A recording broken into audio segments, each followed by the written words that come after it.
बेटा सेशन को, है ना। Let's start the session. एक बार दिल बना के बता दीजिए सब कुछ सही चल रहा है ना, सब लोग आ गए हैं? Yes, okay. आंखों की डिफेक्ट की बातें करते हैं, है ना। नैनों की जो बात नैना जाने है, ऐसा गाना आपने सुना होगा। तो नैनों की बात हम लोग यहां पे करने वाले हैं। देखो भाई, तो जनरली लोगों को दूर का भी दिखाई देता है, पास का भी दिखाई देता है। पास का जो दिखाई देता है वो कम से कम आपको 25 सेंटीमीटर दूरी का दिखाई देना चाहिए। This is called least distance of distinct vision. हाँ, कोई चीज अगर 25 सेंटीमीटर से बहुत ही कम रखी हुई है तब तो ब्लर दिखाई देगा, लेकिन एटलीस्ट अगर 25 पे रखी है ना तो वहां से आपको दिखना शुरू हो जाना चाहिए। एकदम यहां पे ऐसे रख दो तो कुछ नहीं दिखाई देगा, 25 पे दिखाई देना चाहिए। This is called least distance of distinct vision, है ना। लेकिन कई लोगों के साथ यह प्रॉब्लम होती है कि कई लोगों को दूर का दिखाई नहीं देता, कई लोगों के साथ प्रॉब्लम होती है पास का दिखाई नहीं देता। मायोपिया एक ऐसा डिफेक्ट है जिसमें आपको दूर का दिखाई नहीं देता है। दूर से आने वाली जो ऑब्जेक्ट्स होते हैं, उनकी जो रेज होती हैं, वो सही जगह पे कन्वर्ज नहीं होती, यानी कि रेटिना पे सही जगह पे कन्वर्ज नहीं होती, तो आपको वो ब्लर सा दिखाई देता है। मायोपिया को हम और भी एक नाम से जानते हैं, अगर आपको पता है तो जरा चैट बॉक्स में लिख के बता दीजिएगा। देखिए, यहां पे दूर का दिखाई नहीं देता है, मतलब पास का दिखाई देता है। तो अगर पास का दिखाई देता है तो बोलते हैं नियर साइटेडनेस, यानी कि नियर की चीजें उसको दिखाई दे रही है बेटा, है ना।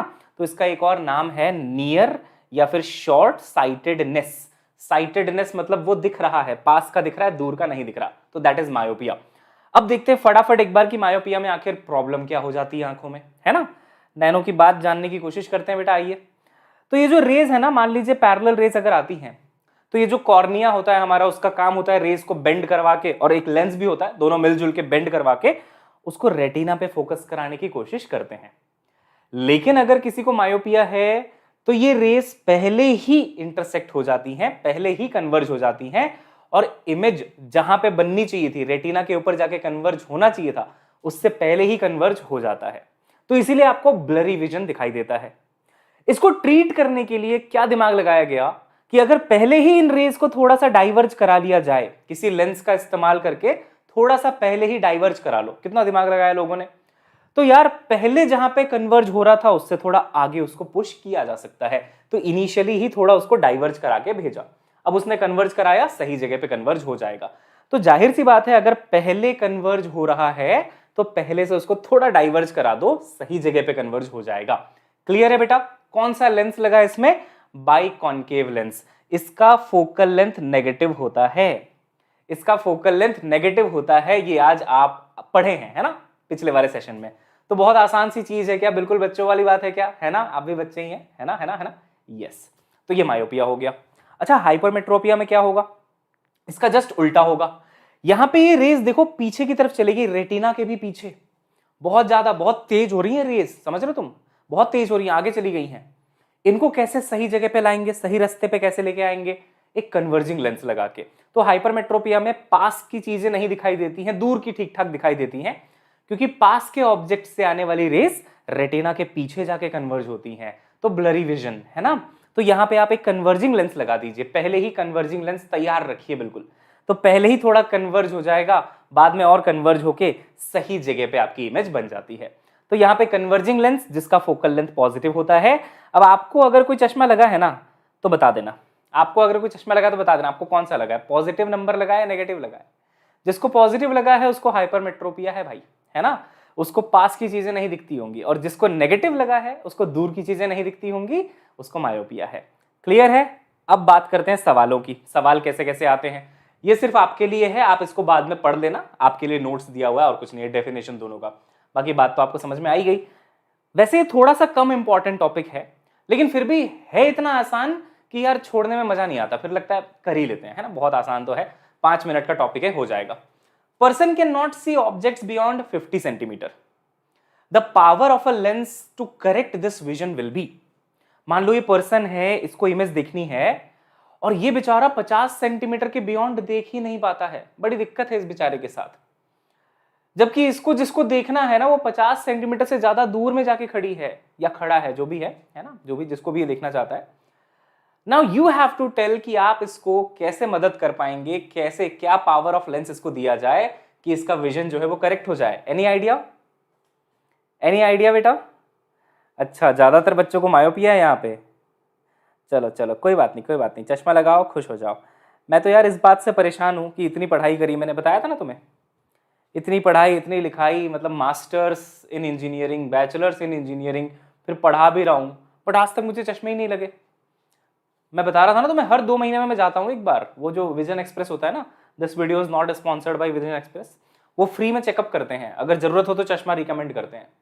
तो मैं हर 2 महीने में जाता हूँ नारियल चढ़ा के कि काश आज लग जाए, थोड़ा सोफिस्टिकेशन आ जाएगा ना लुक्स में, वो भाई चश्मे वाला टीचर है, समझ रहे हो आप। बट ऐसा आज तक नहीं हुआ, लगा ही नहीं, क्या करें। फिर हमने सोचा कि चलो ब्लू रे कट वाला चश्मा लगा लेते हैं, फिर लगा नहीं यार, जब पावर है ही नहीं फिर वो लगा के मतलब क्या फ़ायदा है, छोड़ो। तो अपन फिर जाएंगे 2 महीने बाद, आपको अपडेट कर देंगे, क्या पता लग जाए। वैसे कुछ लोग चाहते हैं कि उनको ना लगे, जिनको नहीं लगा है वो चाह रहे हैं कि लग जाए वही है ना, इंसान को जो मिलता है ना उसमें खुश नहीं रहता वो।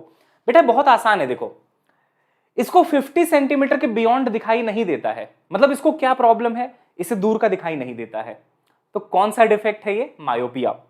और अगर मायोपिया है किसी को अगर दूर का दिखाई नहीं दे रहा, किसी को अगर मायोपिया है, तो उसको ट्रीट करने के लिए जो लेंस आप लगाएंगे, ट्रीट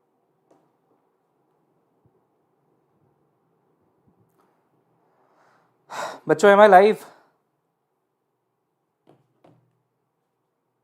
यार इंटरनेट चला गया था, मैंने फिर रूटर को रीस्टार्ट किया है। I hope after restart it is working, है ना? क्या मैं लाइव आ चुका हूँ? हाँ मैं लाइव तो आ चुका हूँ। चलो यार अब सबको एक बार जल्दी से बता दो कि मैं दोबारा लाइव आ चुका हूँ सो बड़ी दिक्कत है बच्चों, बीच में इंटरनेट चला गया था but now it is working, तो आई एम लाइव अगेन। आ जाइए वापस।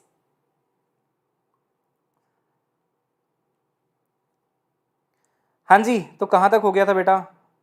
हम लोग चश्मे की बात कर रहे थे। क्या करें, हो जाती हैं छोटी मोटी चीज़ें, व्हाट कैन आई डू। अच्छा आपका चैट तो देख लूँ एक बार। हाँ, चश्मे की बात कर रहे थे ना हम लोग। अच्छा ये भी डिस्कनेक्ट हो गया, 2 मिनट और दे दो बस।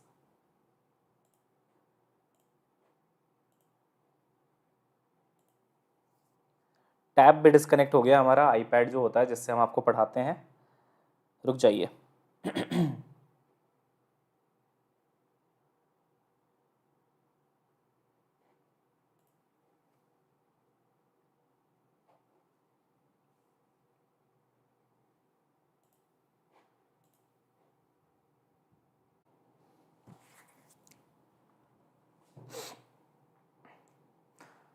अब सब कुछ सही चलेगा।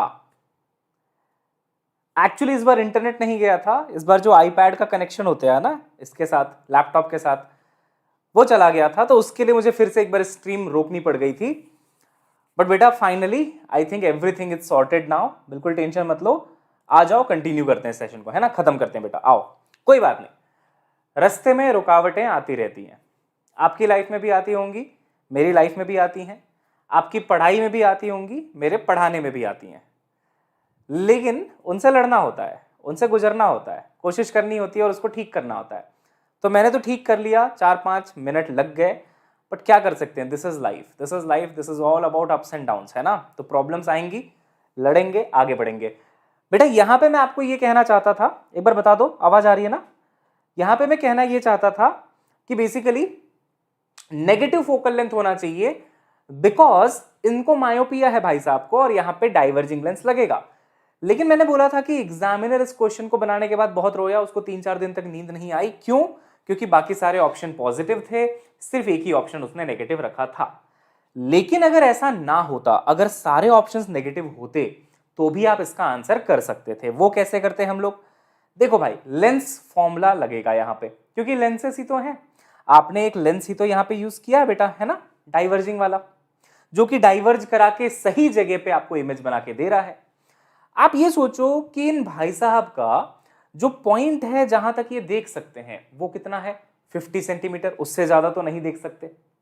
लेकिन ऑब्जेक्ट हो सकता है इंफिनिटी पे रखा हो, बहुत दूर में रखा हो, तो कोई बात नहीं, हम बोलेंगे चलो ठीक है भाई साहब टेंशन मत लो, ऑब्जेक्ट इंफिनिटी पे रखा है, इस लेंस का यूज करके, इन स्पेक्टेकल्स का यूज करके हम आपका इमेज जो है ना, इमेज, उस ऑब्जेक्ट का इमेज, वो बना देंगे, कोई बात नहीं है, 50 सेंटीमीटर पे बना देंगे, टेंशन मत लो आप, ये बोलेंगे हम इनको, है ना बेटा, है ना बच्चों। हाँ ये काम वाम कर रहा है ना ठीक से, हाँ कर रहा है। तो मैंने क्या बोला सुने आप कि ऑब्जेक्ट तो इन्फिनिटी पे है बट उसकी इमेज हम लोग कोशिश करेंगे कि 50 सेंटीमीटर पे बना दें। बिल्कुल सही बात है। तो लगाएंगे फॉर्मूला ये वाला 1/v और यहां पे आ जाता है -1/u is equal to 1/f, है ना प्यारे बच्चों। जी हाँ, अब देखिए v के जगह पे हम लोग बेटा 50 रख देंगे। इमेज ऑब्जेक्ट जो है, ऑब्जेक्ट का लोकेशन एक्चुअली वो इन्फिनिटी पे है, तो ये चीज तो बेटा 0 हो जाएगी और यहां से आपको मिल जाएगा 1/f। अच्छा 1/f क्या होता है? पावर। 1/f क्या होता है? पावर। उसके लिए आपको इसको मीटर में रखना पड़ता है। 50 सेंटीमीटर में गिवन है ना, उसको आपको मीटर पे रखना पड़ेगा। तो आपका 1/f आया है 1/50 सेंटीमीटर है ये। इसको अगर आप पावर में चाहते हैं तो 1/f तो ठीक है, लेकिन इसको लिखिए मीटर पे यानी कि 0.5, तो आंसर आ जाएगा बेटा 2 डायप्टर। और आपको अंदर ही अंदर पता है कि ये नेगेटिव है, ठीक है। अब सारी प्रॉब्लम से हम लोग गुजर चुके हैं क्या? तो एक बार मैं जल्दी से रिपीट कर देता हूं क्योंकि इसी सवाल में आके इंटरनेट वगैरह चला गया था, अब सब कुछ वापस आ चुका है। इन भाई साहब को मायोपिया है, ये कैसे पता चला? क्योंकि ये 50 सेंटीमीटर के बियॉन्ड नहीं देख पा रहे हैं, यानी कि दूर की चीजें नहीं देख पा रहे हैं। इसी से हम समझ गए कि इसको ठीक करने के लिए हमें कॉन्केव लेंस की जरूरत पड़ेगी। फोकल लेंथ उसका नेगेटिव होता है तो उसका पावर भी नेगेटिव होगा। सिर्फ एक ही ऑप्शन में देखा कि नेगेटिव है, सही आंसर तुरंत बता दिया खट से कि बी होगा। लेकिन आपने पूछा सर अगर सभी में नेगेटिव होता तो कैसे सॉल्व करते? तो उसके लिए हम ये बोलेंगे कि भाई साहब आप टेंशन मत लो, नॉट टू वरी। अगर आप इंफिनिटी तक नहीं देख पा रहे हो, अगर आपकी ऑब्जेक्ट इंफिनिटी पे रखी हुई है, आप नहीं देख पा रहे, कोई बात नहीं, इस लेंस की मदद से इंफिनिटी पे रखे हुए ऑब्जेक्ट की इमेज 50 सेंटीमीटर पे हम आपको बना के दे देंगे। 50 तक तो आप देख पाते हो ना, तो आप इमेज देख लेना, खत्म हो गई बात। उसका इमेज आपको दिख जाएगा 50 पे, खत्म हो गई बात। तो इमेज का लोकेशन 50, ऑब्जेक्ट का लोकेशन इंफिनिटी, यहां से फोकल लेंथ आ गया और वहां से पावर आ गया। चलो अब थोड़ा फ्लो को वापस लाते हैं, है ना। सभी कठिनाइयों से, कठिन परिश्रम और दृढ़ संकल्प के साथ लड़ने के पश्चात आइए बेटा अब हम लोग इसको आगे बढ़ाते हैं। दिल बना दीजिएगा एक बार जल्दी से ताकि हम आगे बढ़ने को तैयार हो जाए, है ना। चलिए बहुत बढ़िया, लेट्स मूव अहेड। अगला टॉपिक बहुत इंटरेस्टिंग है, magnification of simple microscope. Simple microscope आपने स्कूल में पक्का देखा होगा। ये कुछ नहीं होता, ये ऐसा बस एक लेंस होता है। सीआईडी देखा है तुमने? CID, doctor Salunkhe. तो डॉक्टर सालुंखे डेड बॉडी को ऐसे जब लेटी होते हैं ना डेड बॉडी, तो वो लेंस लेके ऐसे ऐसे ऐसे ऐसे देखते हैं और 2 मिनट में बता देते हैं कि ये सुसाइड नहीं है, ये मर्डर है। देखा होगा ना तुमने, इसी लेंस की मदद से बेटा। तो यही लेंस जो है ना वो आरोपियों को सजा तक पहुंचाता है, कोर्ट तक पहुंचाता है, उनको सजा होती है। तो सबसे पहले तो इस लेंस के लिए जोरदार तालियां बेटा कि ये डॉक्टर सालुंखे के हाथ में आया और उन्होंने पकड़ लिया कि ये सुसाइड नहीं है, मर्डर है, और उस इंसान को सजा हो गई जिसने ये घिनौना काम किया था। आप समझ रहे हैं? तो ये एक्चुअली हमारे लॉ एंड ऑर्डर को मेंटेन करके रखता है। इसी की वजह से न्याय व्यवस्था इस देश में सुचारू रूप से चल रही है बेटा। तो इसको एक बार तो सल्यूट मार दो। अब समझते हैं ये करता क्या है। सबसे पहले तो इसका सिंपल सा काम है मैग्नीफाई कर देना चीजों को। इसका सिंपल सा काम क्या है बेटा? इसका सिंपल सा काम है चीजों को बढ़ा चढ़ा के दिखाना, मैग्नीफाई कर देना। मैग्निफिकेशन इसका जो होता है वो आपको याद करना है। अब देखिए ध्यान से, अभी अभी आपने देखा कि अगर आपको कोई ऑब्जेक्ट को देखना है तो 2 पॉसिबिलिटीज हैं। या तो वो 25 सेंटीमीटर पे रखा हो तो आपको दिख जाएगा, और या तो वो इंफिनिटी पे रखा हो। 2 कंडीशन होती है ना, कि इमेज का फॉर्मेशन इंफिनिटी पे हो जाए या फिर इमेज का फॉर्मेशन डी पे हो जाए। अगर डी पे रखा है ऑब्जेक्ट तो ऐसे देखना पड़ेगा तुमको, बिल्कुल नजरें गड़ा के। इसमें आईज पे थोड़ा सा स्ट्रेन पड़ता है, थोड़ी सी आंखों में ना दिक्कत होती है, अरे भाई इतने पास में हो, है ना, थोड़ी सी आंखों में दिक्कत होती है। लेकिन अगर वही चीज थोड़ी दूर रखी हुई है, इंफिनिटी पे रखी हुई है, infinity is a relative term, तो आंखों में स्ट्रेस कम पड़ता है, स्ट्रेन कम पड़ता है। अब तो तुम तो ठहरे बेटा नए जमाने के लोग, तुम ऐसे नहीं समझोगे। तुम ऐसे समझो कि तुम जब हॉल में, सिनेमा हॉल में जो कि बंद हो चुका है, मूवी देखने जाते हो तो तुम क्या प्रेफर करते हो? पीछे की सीट मिल जाए तुम्हें। पीछे की सीट मिल जाती है तो उसे स्क्रीन पे देखना आसान होता है, ज्यादा आंखों पे स्ट्रेन नहीं पड़ता। लेकिन अगर तुम एकदम फर्स्ट डे फर्स्ट शो गए, किसी को लेके उसको भी दिखाना चाहते हो, और सीट मिली है एकदम आगे की, फ्रंट रो की, हालत खराब हो जाएगी बेटा। सलमान खान इधर दिखेंगे, कटरीना कैफ को देखने के लिए ऐसे करना पड़ेगा, और वो तो छोड़ो, ऐसे ऐसे तो करना ही पड़ेगा, साथ ही साथ बहुत पास में है ना, तो आंखों में स्ट्रेन भी काफी ज्यादा आपको पड़ता है। ठीक है, तो दो कंडीशन है अगर आप देखना चाहते हैं। अच्छा, कॉर्नर सीट, हाँ यही मैं वेट कर रहा था, इसी का मैं वेट कर रहा था कि कोई तो नमूना होगा क्लास में जो बोलेगा नहीं सर हम तो कॉर्नर वाली सीट लेते हैं। बहुत आगे जाओगे, पीछे देखोगे तो बहुत डर लगेगा कि इतना आगे कैसे आ गए हम।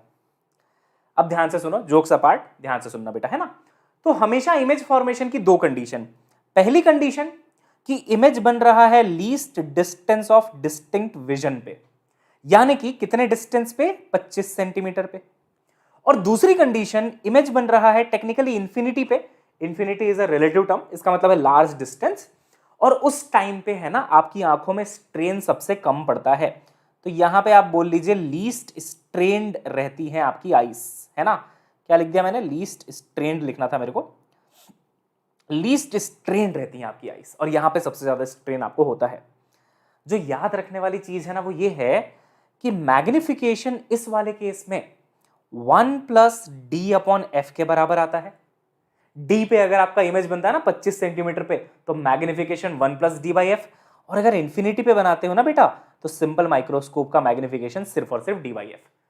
फॉर्मूला है, याद रखना है, इमोशनल नहीं होना है, याद रखना है फॉर्मूले को, और उसके बाद सवाल सॉल्व करने हैं डायरेक्ट। सिंपल सी बात आ गई समझ में। अब ध्यान से सुनिएगा, अब ध्यान से सुनिएगा बेटा, कौन से केस में आपको मैग्निफिकेशन ज्यादा दिखाई दे रहा है, सोचो तो जरा, सोचो जरा सोचो। पहले वाले केस में ज्यादा मैग्निफिकेशन है, दूसरे वाले में सिर्फ d/f है, पहले वाले में 1+d/f है।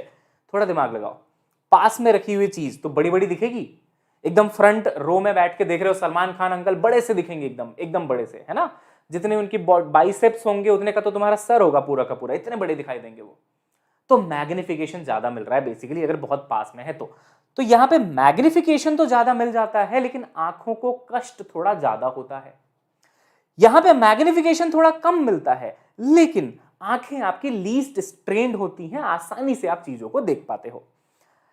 अगर आप इसको माइक्रोस्कोप के पॉइंट ऑफ व्यू से देखेंगे तो मैं इसको थोड़ा और अच्छे से आपको समझाऊंगा जब आप कंपाउंड माइक्रोस्कोप पढ़ते हैं। ठीक है, कंपाउंड माइक्रोस्कोप के केस में और थोड़ा अच्छे से मैं आपको पढ़ाऊंगा। अच्छा, नीट की डेट आ गई है, अगर सच सच न्यूज है ना, अगर तो मैं बता नहीं सकता कितनी खुशी हो रही है अंदर से, मतलब अगर सच न्यूज है तो। अब सेशन छोड़ के चले मत जाना पता करने, सब बता रहे हैं कि आ गई है तो आई गई होगी। तो यार सबसे पहले तो बहुत बहुत धन्यवाद, सबसे पहले भगवान का, उसके बाद जितने भी मिनिस्टर्स हैं इस देश के उन सभी का, और जो मिनिस्टर चले गए उनका भी। ठीक है, 12 सितंबर आप लोग बता रहे हैं, पिछले साल 13 सितंबर को हुआ था। वेरी गुड, ऑसम ऑसम, बहुत बढ़िया। अब तो मजा आएगा, है ना बेटा, अब तो बहुत मजा आएगा। तो यार बहुत अच्छी बात है ये तो, आज तो मतलब मंदिर जाने वाली बात हो गई। बहुत खुशी हो रही है आपके लिए कि आपकी टेंशन अब बिल्कुल फिनिश हो जाएगी। अब और ज्यादा जोश से पढ़ना है ना बेटा, और ज्यादा जोर लगा दो, क्योंकि अब डेट आपके सामने है। वैसे मैं सच बताऊं ना तो आपको पता था कि सितंबर में होना है एग्जाम, आपको ये पता था ना कि अगस्त में तो नहीं हो सकता, पता तो सबको था कि सितंबर में ही होना है, बट फिर भी एक एंजाइटी रहती है मन में कि यार ठीक है सितंबर में होना है तो बताओ तो सही, एक बार बोलो तो सही कि सही में सितंबर, तुम्हारे मुंह से सुनना चाहते हैं। ऐसा हम कह रहे थे एचआरडी मिनिस्ट्री को कि तुम्हारे मुंह से बोल दो यार वही बात। वो होता है ना रिलेशनशिप में, मतलब पति पत्नी के बीच वाला आप एग्जाम्पल ले लो कि पति कहता है मुझे पता तो है तुम मुझसे प्यार करती हो, लेकिन एक बार तुम्हारे मुंह से सुनना था। तो बस वही सिचुएशन थी, हमें पता तो था सितंबर में होगा, एक बार मुंह से सुनना चाहते थे। तो बेटा आज सुन लिया है ना, सुन लिया आज, बहुत अच्छा लग रहा है, मुझे भी बहुत अच्छा लग रहा है, आपको भी बहुत अच्छा लग रहा है। चलिए पढ़ाई करते हैं, क्योंकि नीट कभी भी हो सिलेक्शन तो पढ़ने वाले का ही होगा, है ना। तो सबसे पहले आप सभी को बधाई, और आ जाइए अब करते हैं पढ़ाई। वाह वाह, राइम भी हो गया, बहुत बढ़िया, क्या बात है, बहुत बढ़िया। पागल बना रहे हैं सब।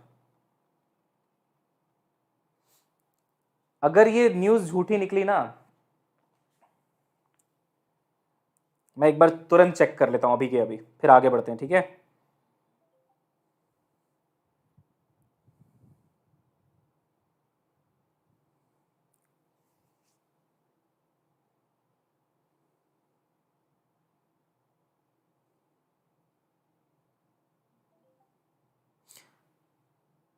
NEET 2021 to be conducted on September 12, registration from 12 July. सही है बेटा, सही है।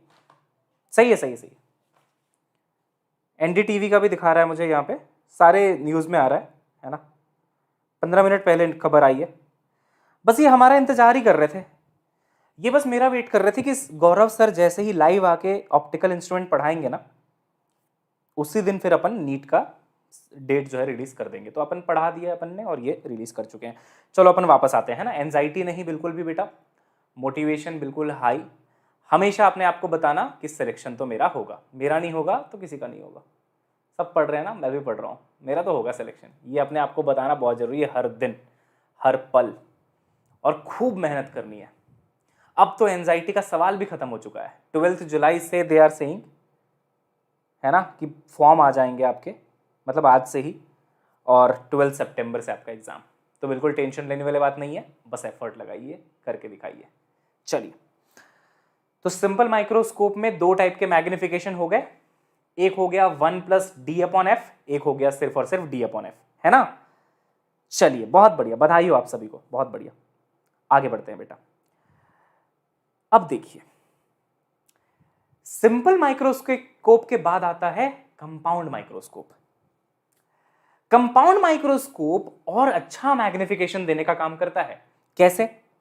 देखिए बेटा, मान लीजिए अगर आप मैग्निफिकेशन का फॉर्मूला देखते हैं तो क्या ये d/f था। मान लो अगर इंफिनिटी वाले केस की बात करता हूं, image at infinity, d/f। d को आप चेंज नहीं कर सकते, वो तो 20 से 25 सेंटीमीटर होता है, जनरली हम 25 सेंटीमीटर लेते हैं, that is least distance of distinction, वो एक कांस्टेंट वैल्यू है। अगर मैं आपसे बोलूं बच्चों कि मुझे मैग्निफिकेशन ज्यादा चाहिए, तो ज्यादा मैग्निफिकेशन तो मुझे कैसे दे पाओगे? तुम फोकल लेंथ को कम करके दे पाओगे। अगर फोकल लेंथ कम कर दिया तो मैग्निफिकेशन ज्यादा मिलेगा, इनवर्स का रिलेशन है। लेकिन फोकल लेंथ को आप कितना कम कर लेंगे भाई? लिमिटेशन तो है कुछ। फोकल लेंथ को कम करने के लिए उसका रेडियस ऑफ कर्वेचर कम करना पड़ेगा, रिफ्रैक्टिव इंडेक्स चेंज करना पड़ेगा। चलो थोड़ा बहुत आप कर भी लोगे, लेकिन डिजाइन रिक्वायरमेंट्स पूरी नहीं कर पाओगे, मतलब डिजाइन रेस्ट्रिक्शंस आ जाएंगे। तो फोकल लेंथ को बहुत कम करना कोई प्रैक्टिकल सॉल्यूशन नहीं है। यानी कि हमारा मतलब यह हुआ कि ये जो सिंपल माइक्रोस्कोप है ना बेटा, इसकी फोकल लेंथ को मैं एक लिमिट के बाद कम नहीं कर पाऊंगा, और क्योंकि मैं फोकल लेंथ को कम नहीं कर पाऊंगा तो मैं मैग्निफिकेशन को नहीं बढ़ा पाऊंगा। बट मुझे अगर बहुत सारा मैग्निफिकेशन चाहिए, है ना, एकदम माइक्रो ऑर्गेनिजम्स को देखना है, प्याज की झिल्ली का स्ट्रक्चर देखना है, जो आपने देखा होगा सेल्स का स्ट्रक्चर, तो यार ये नॉर्मल माइक्रोस्कोप से तो नहीं दिखता है। फिर हम यूज करते हैं कंपाउंड माइक्रोस्कोप। कंपाउंड माइक्रोस्कोप में दो लेंसेस पाए जाते हैं। एक लेंस यहां पे होता है जो कि ऑब्जेक्टिव लेंस कहलाता है, और एक लेंस उसके आगे होता है जो कि आईपीस लेंस कहलाता है। तो ये ऑब्जेक्टिव लेंस है और ये आईपीस लेंस है। अब ध्यान से सुनना ये कैसे काम करता है, ठीक है। यहां पे हम डबल स्टेज में मैग्निफिकेशन करते हैं। देखो कैसे हम क्या करते हैं, जो ऑब्जेक्टिव लेंस है ना अपना ऑब्जेक्टिव लेंस, ये देखो ये ऑब्जेक्टिव लेंस है बेटा, और ये आईपीस। वो तुमने माइक्रोस्कोप स्कूल में देखा होगा ना, एक तुम आंख लगाते हो जहां पे, वहां पे एक लेंस होता है, तो वो आईपीस का लेंस कहलाता है। फिर जहां पे वो ऑब्जेक्ट रखते हैं, स्लाइड रखते हैं, वहां पे भी छोटे छोटे लेंसेस होते हैं, वो ऑब्जेक्टिव होता है। ऑब्जेक्ट के पास वाला ऑब्जेक्टिव, आंखों के पास वाला आईपीस, दो लेंस हो गए। सबसे पहले बेटा ये डायग्राम बहुत अच्छे से समझना ना, जो मैं कह रहा हूं ना बहुत अच्छे से सुनना। तो यहां पे हम सबसे पहले बच्चों एक ऑब्जेक्ट को रखते हैं जिसका मैग्निफाइड इमेज हमें देखना है। सबसे पहले ऑब्जेक्टिव को कहते हैं भाई थोड़ा मैग्नीफाई करके दे दे जरा इसको। तो लेंस कहता है मेरा तो काम ही यही है, बचपन से यही कर रहा हूं, चलो कर देता हूं। तो मान लो यहां से यहां तक का डिस्टेंस था ऑब्जेक्ट का distance for objective lens, UO। Object के डिस्टेंस को U कहते हैं, O का मतलब है ऑब्जेक्टिव लेंस के लिए ऑब्जेक्ट है वो। अरे ऑब्जेक्ट तो किसी का भी हो सकता है ना, उसका भी हो सकता है, इसका भी हो सकता है। इसके लिए जो ऑब्जेक्ट है UO डिस्टेंस पे है। तो यहां से बढ़िया डुग डुग डुग डुग रेज ऐसे चलेंगी, ध्यान से देखिएगा, ऐसे रेज आगे जाएंगी, आगे जाके ऐसे हो सकता है कन्वर्ज हो जाएंगी, है ना बेटा। ऐसे मान लो ऐसे कन्वर्ज हो जाएंगी, यहां से एक रेज आएगी ऑप्टिकल सेंटर से डायरेक्ट सीधी चली जाएगी। तो बेटा पहले ना आपको एक यहां पे इमेज मिल जाएगी। ये इमेज किसने बनाया? सोचो, ये इमेज बनाया है ऑब्जेक्टिव लेंस ने। तो ऑब्जेक्टिव लेंस का काम ये है कि ये पहले ही ऑब्जेक्ट को थोड़ा बड़ा कर देता है, थोड़ा मैग्नीफाई कर देता है। अब सुनना, ये जो इमेज बनी ना बेटा H' हाइट की, वो देखो थोड़ी सी लंबी बनी है ऑब्जेक्ट से, थोड़ी सी लंबी, थोड़ा सा मैग्निफिकेशन हो गया है ऑलरेडी। इस इमेज को हम बोलते हैं आई पीस का ऑब्जेक्ट। ये कंसेप्ट आपने पढ़ा होगा कि एक ऑप्टिकल इंस्ट्रूमेंट ने जो इमेज बनाई वो दूसरे ऑप्टिकल इंस्ट्रूमेंट के लिए ऑब्जेक्ट का काम करती है ना। तो ये जो इमेज बनाई ये इसने बनाई, अब ये इमेज इसके लिए ऑब्जेक्ट है। अब हम इसके पास जाते हैं, बोलते हैं भैया मैग्निफिकेशन कर दो इसका थोड़ा। तो यार हमने ना 2 बार मैग्नीफाई कर लिया। ये आप लोग भी करते हो लाइफ में, आप याद रखना, आप भी ये करते हो। आपको जैसे मम्मी पापा दोनों से पैसे निकलवाने हैं, राइट?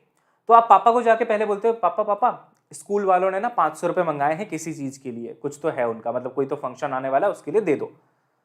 तो पापा बोलते हैं 500 थोड़ी ना देना है, 200 रुपए ले ले तू मेरे से। तो आपके पास पहले तो कुछ नहीं था, पापा से आपने पहले ही 200 ले लिया। 200 ले लिया, बहुत स्मार्ट हो।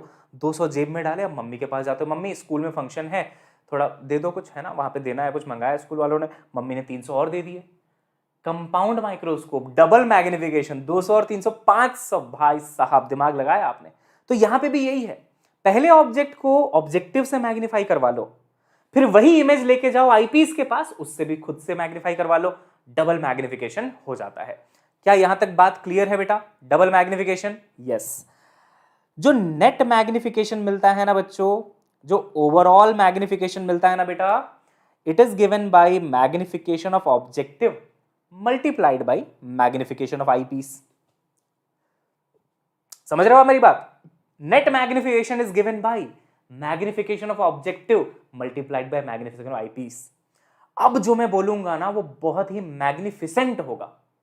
मैग्निफिकेशन पढ़ रहे हो तो मैग्निफिसेंट चीज पढ़ाता हूं तुमको। देखो बच्चों, यहां से यहां तक का डिस्टेंस, इसको मैं VO कह रहा हूं, तुम समझ गया VO क्यों कह रहा हूं। भाई V का मतलब इमेज का लोकेशन, और O का मतलब किसकी इमेज है? ये ऑब्जेक्टिव ने जो फॉर्म करी है। सही लिखा है VO? हाँ। अब देखना ध्यान से, UO है ऑब्जेक्ट का डिस्टेंस ऑब्जेक्टिव लेंस से, VO है इमेज का डिस्टेंस ऑब्जेक्टिव लेंस से। इमेज हमारी यहां पे है, हम जाते हैं आईपीस के पास और कहते हैं भैया इस इमेज को मैग्नीफाई कर दीजिए। तो आईपीस आपसे क्या पूछेगा पता है? पूछेगा अच्छा ठीक है मैं मैग्नीफाई तो कर दूंगा, बट ये बता कि तेरे को फाइनल इमेज कहां चाहिए। फाइनल इमेज कहां चाहिए? 2 कंडीशन होते हैं, या तो डी पे चाहिए या तो इंफिनिटी पे चाहिए। तो तुम बोले वैसे तो हमको दोनों चाहिए, बट पहले तुम बोलते हो भैया इंफिनिटी पे बना दो फाइनल इमेज। फाइनल इमेज कहां बना दो? इंफिनिटी पे बना दो। अब जरा सोचो, अगर कोई लेंस है जो इमेज इंफिनिटी पे बना रहा है, तो ऑब्जेक्ट कहां रखा होगा पता है? उसके फोकस पे। सोचो, अरे भैया सोचो, सोचने की चीज है ये।